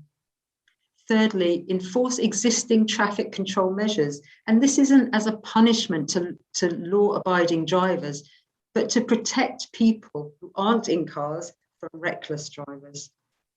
And those fines for flouting the parking, the speeding, and the school zigzags can pay for more traffic wardens, for CCTV cameras, and active travel improvements. Fourth, review parking and the way curbside space is used and develop a hierarchy of social benefit for that space, especially in town centres. And that could be something that's really interesting to engage with residents about, how they might like to see changes. It could be trading, it could be markets, it could be parklets, it could be social space. Fifth, continue your community active travel programs as set out by Russell, and also Paul referred to the fact that not to let go of the programs, the LTNs even. Let's continue as a drip feed, returning to those communities and including those light touch, low cost options so that people can experience the change gradually, get used to it and want more, especially, as I said, around schools, parks and along cycling school routes. And lastly, just from my learning in Brent, where councillors were often overwhelmed by the reaction of the public to the proposals, councillors need to be prepared and confident to explain the strategy even when they are faced with opposition. And I think just taking people through that process will equip them better to address these measures and discuss them as they go back, when they go back to the public and people react to them. Okay. So thank you. That's it. You've borne with me. It's time's getting on. So thank you very much for listening. My goodness, thank you so much, Catherine. I think it's a case of you've just shown how we can just make transforming our streets so fun and so interesting. So never mind your discussions already had, you know, over the past years and months, whatever. That was just wonderful. So I probably could invite just two very quick questions, if I may. Councillor Driscoll first, please. Thanks, Catherine, and I'd just like to say thank you, Gerardo, for your enthusiasm, which was pretty infectious about cycle training, which I've observed in my own ward taking place, and also the bike maintenance doctor bike sessions, which have also taken place in my ward, which was really well attended. So that was great. I think, Catherine, you bring a lot of issues. I mean, when we talk about inactivity, like a quarter of our residents do less than 30 minutes. I don't think there's ever going to be this one panacea to all our issues. I mean, that link between health and activity, I think, is for the long term really important. So for all those 1 kilometre journeys in cars, that people don't have that little bit of exercise, I think is really telling. I mean, I don't know if you have any information about muscle strength and lack of muscle strength and connection with falls. I've been involved previously on work done in falls amongst the elderly, and lack of muscle strength is prevalent and a key factor in not going out and not being active. And I just think if people are active that bit longer, that time when age has an impact. And so everybody thinks, well, it must be the pavements. Well, actually, it's not just one thing. That's just part of a story. I think councils are in a really difficult position because we've got national politicians. I think it was Secretary of State for Transport said, we expect local councils to do all these things. Not should, might, we expect.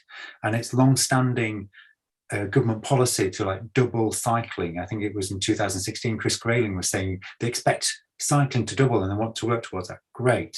But often those are all deliverables by local councils on a very neighbourhood basis. So I've never advocated for a panacea of one option. And yes, the no entry sign could be a solution, but sometimes these conflicts in neighbourhoods are very localised. I have a street that has had traffic counts done, and we can say quite comfortably it has an excess of 1 million cars a year. And this is essentially a single track street with car parking either side. The neighbouring streets do not have that problem.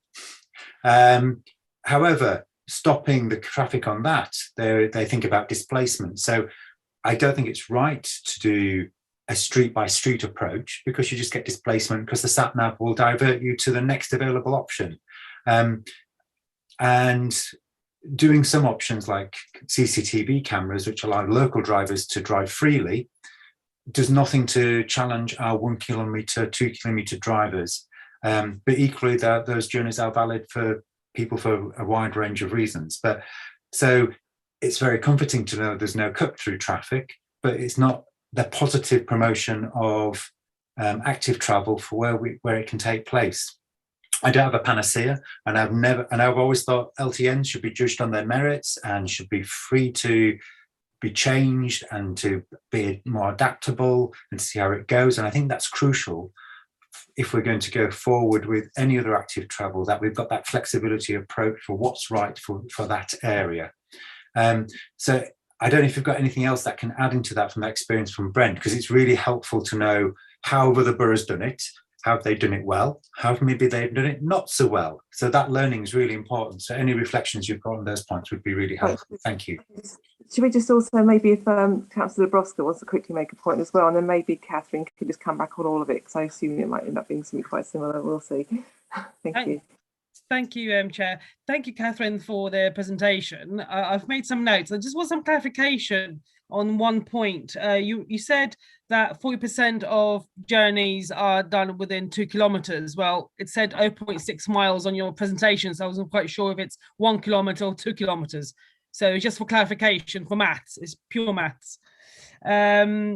You also mentioned vans on double yellow lines, for example, and then earlier in your presentation you mentioned mismatch between what was offered and needed. And then you presented earlier on about the mileage in residential roads and the minor roads. And I sort of took all the elements of information you posted there, and I thought, well, if there's more mileage in residential areas in the last sort of decade, as your graph showed, well, is that change of behavior? For example, Amazon, I'm using the Amazon generically, the food deliveries, which use both vans and normal vehicles. So you can't tell if they're residential vehicles or commercial vehicles. And so I think it's maybe we should not just aim for active travel, but we should aim in change of lifestyle. We don't necessarily go to shops to buy Christmas presents. We now order it online, for example. So where you mentioned vans on WA lines, well, maybe those vans need to park there. Well, how can we offer that facility for those deliveries, for example, whilst enforcing safety? There's a balance. Thank you. And I just wanted one more comment. Chris Cole, remember, this was the meeting a day before Chris started, but he attended. I was vice chair of the transport scrutiny, and both Chris and I agreed there was a need for, because the only thing in public transport you can change are bus routes. You can't change the tube, you can't change Crossrail. The only thing you can do is bus routes. The biggest thing what was missing in Ealing are diagonal bus routes. There's a lot of north, south, east, west transport routes, but there's no diagonal. For example, if you want to go from, for example, Ealing to Chiswick, or if you wanted to go from, I don't know, Acton to Northolt, you really can't. So I think we need to change what people need, not a desktop exercise. Right, so thank you, Councillor. So if Catherine can quickly come back on any of that that you feel she can, and then we'll wind up. Thank you.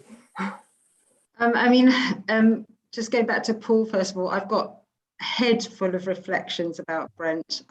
It was quite hard to select what should go in the presentation, what you would find useful, what you might not find useful. There was also some really interesting learning for me. I've done loads of engagement with communities. This is probably the most contentious stuff I've ever had to work with, and frequently in meetings where that opposition, I was the person responding to all the opposition. Councillors were very rarely, if ever, present. So there was an awful lot of learning for me. One thing I found I found really interesting, and you were talking about it's the value of doing something on a very small scale. It will just push it to the next place and so forth. While I agree with you, we've tried the area-wide stuff, and where you've got that scale of rejection from that community, is it worth going back and doing something that's a bit more piecemeal, but will actually start to show the neighbouring streets how that street can become? And then the idea is they see an example of what it could be like, and they want it as well. And so there's an idea in Brent that they want to get a few schemes working and learn it, and letting the residents start to see what it's like where it works. So I think there is some merit in looking at micro neighbourhoods and getting the support at a micro neighbourhood level. Obviously, it varies from place to place, different environments. I can't quite picture it, Yeah. But one of the pieces of work I did in Brent involved knocking on doors of one street. It was Bronsbury Villas in Kilburn. I had done a walkabout with residents, and they had resoundingly not wanted Bronsbury Villas to be closed. It was a road that connected with the main high road, Kilburn High Road, and it was getting a lot of cut-through traffic. When I knocked on the doors and spoke and surveyed residents in Bronsbury Villas in that street, it was about 60–70% support for the measure. So I think you've got a challenge here to kind of reconcile people who potentially live in neighbouring streets and want to preserve their cut-throughs, and the people who you would say had a greater claim to the street because they're residents of the street and therefore they have a different priority, perhaps. So I think there's something to explore there about giving different weight to different, responses. So, it's just, there's so much that I learned. I mean, I have documented some of that, and I'm happy to talk in greater detail, outside of this meeting if you wish. I think one of the other things that was interesting, just quickly, about Brent's schemes is they chose not to create the perfect LTN. They chose not to seal every route for drivers to access the scheme, if you like. And what happened is they allowed an access path, and that became the new cut through.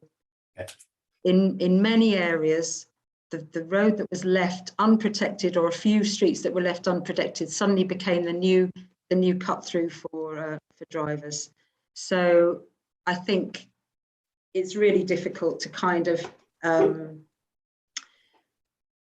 if you're not going to do the perfect LTN, you almost need to take all the pieces apart and put it together with lots of different measures. Thank you, Catherine. So maybe clarify on Councillor Dubrovska's point and answer that then quickly. Yeah, I didn't really understand. I mean, 2 kilometres is 0.6 of a mile. That's what that. No, it's not. 2 kilometres is not 0.6 miles. Oh, what is it? Sorry. Well, I looked it up. That's why. Well, 1 mile is 1.6 kilometre, so it's 1.2 miles is 2 kilometres. It's a double distance. The double distance you put on the presentation. It's 1.6 of a mile. Is that what you're saying? It's 1.6. 1.2 of a mile. 1.2 miles. So double the distance you mentioned is 2 kilometres. Okay, well, we'll resolve it then, and then we'll look at that. So is there any other? Apologies, I don't know how I made that mistake. I'm Okay, sure no problem. We'll just go on to whatever. And the vans and the double yellow lines. Basically, there were double yellow lines so vans shouldn't have been parked there. And those double parked vans prevented residents going in and out effectively from the access point to their LTN, to their estate. So that is something that needed to be addressed if the LTN was to work properly. That's just the point I was trying to make there. Yes. So my point was the design wrong and not the vans? I'm not saying the vans are innocent here. I'm saying if there's a need for the vans to be next to the access point, maybe the access point's the wrong design. Well, it's just a food for thought. Yes. Yes. And you pointed out there could be a need for deliveries that wasn't being met, which is true, but I'm not sure, to be honest. All right. So I think, as I say, time has gone quite a bit, and so I think that we probably actually have got that food for thought now. We've got a lot to go on here, and I just hope that we just obviously we've got this recorded on YouTube so that we can go through it all again if we need to while we are looking forward towards the future of active travel. And so there's nothing really I can do to sum up all that, because it'll probably take me another half an hour to go through all the excellent information that we've compiled together during this meeting. So I'll just all I'll do is just say thank you so much to Jerry, to Catherine, to Mark, and also our officers Chris and Russell, and also to Joe as well for helping out there as well, and all the amazing information that you've brought to us this evening, and that you have done what I was hoping this meeting would do, and just bring us onto a brighter future for active travel. So let's just move on then, if I can. Also looking at the panel work programme is the next thing on our agenda. So I mean, I'll just quickly mention that we'll be considering in our fourth and final meeting, considering energy in the built environment, and also looking at our recommendations for the overall panel. So that's something that we can have a lot of thought about in advance. If COVID allows, then we do intend to have a site visit to the Smart Community Integrated Energy System at Islington Council prior to our next meeting. So that's something that hopefully we can all get together and actually get to learn a bit more about the built environment and the climate emergency on that one. You have got in the papers, you have got the report that I made from the visit that myself and Councillor Driscoll and Marie went on at Capel Manor College. It was very inspiring. It really brought you to nature, really being there. You do understand how they can inspire those careers, whether it's in young people or whether it's the older people, which is why I suggested that we as well with older people who want to change career and to move on to really work with nature and to actually work in those green jobs for the future. So I've got the report there if anyone wants to read it in a little bit more detail. So in that case, I'll just move on and just say that as long as everyone agrees with the work programme, there's no comment. Oh, Councillor Dabrowska, did you have a quick comment on the work programme? Sorry. No, sorry, legacy hand. Legacy Okay, hand. all right, Sorry. excellent, thank you. Excellent. So in that case, I think that's all there is just to inform the meeting that our next meeting is on the 23rd of March. And so we've got that to look forward to in a couple of months from now. So again, thank you so much for your patience and all your time this evening and actually doing something quite worthwhile. So may I wish you a very good evening.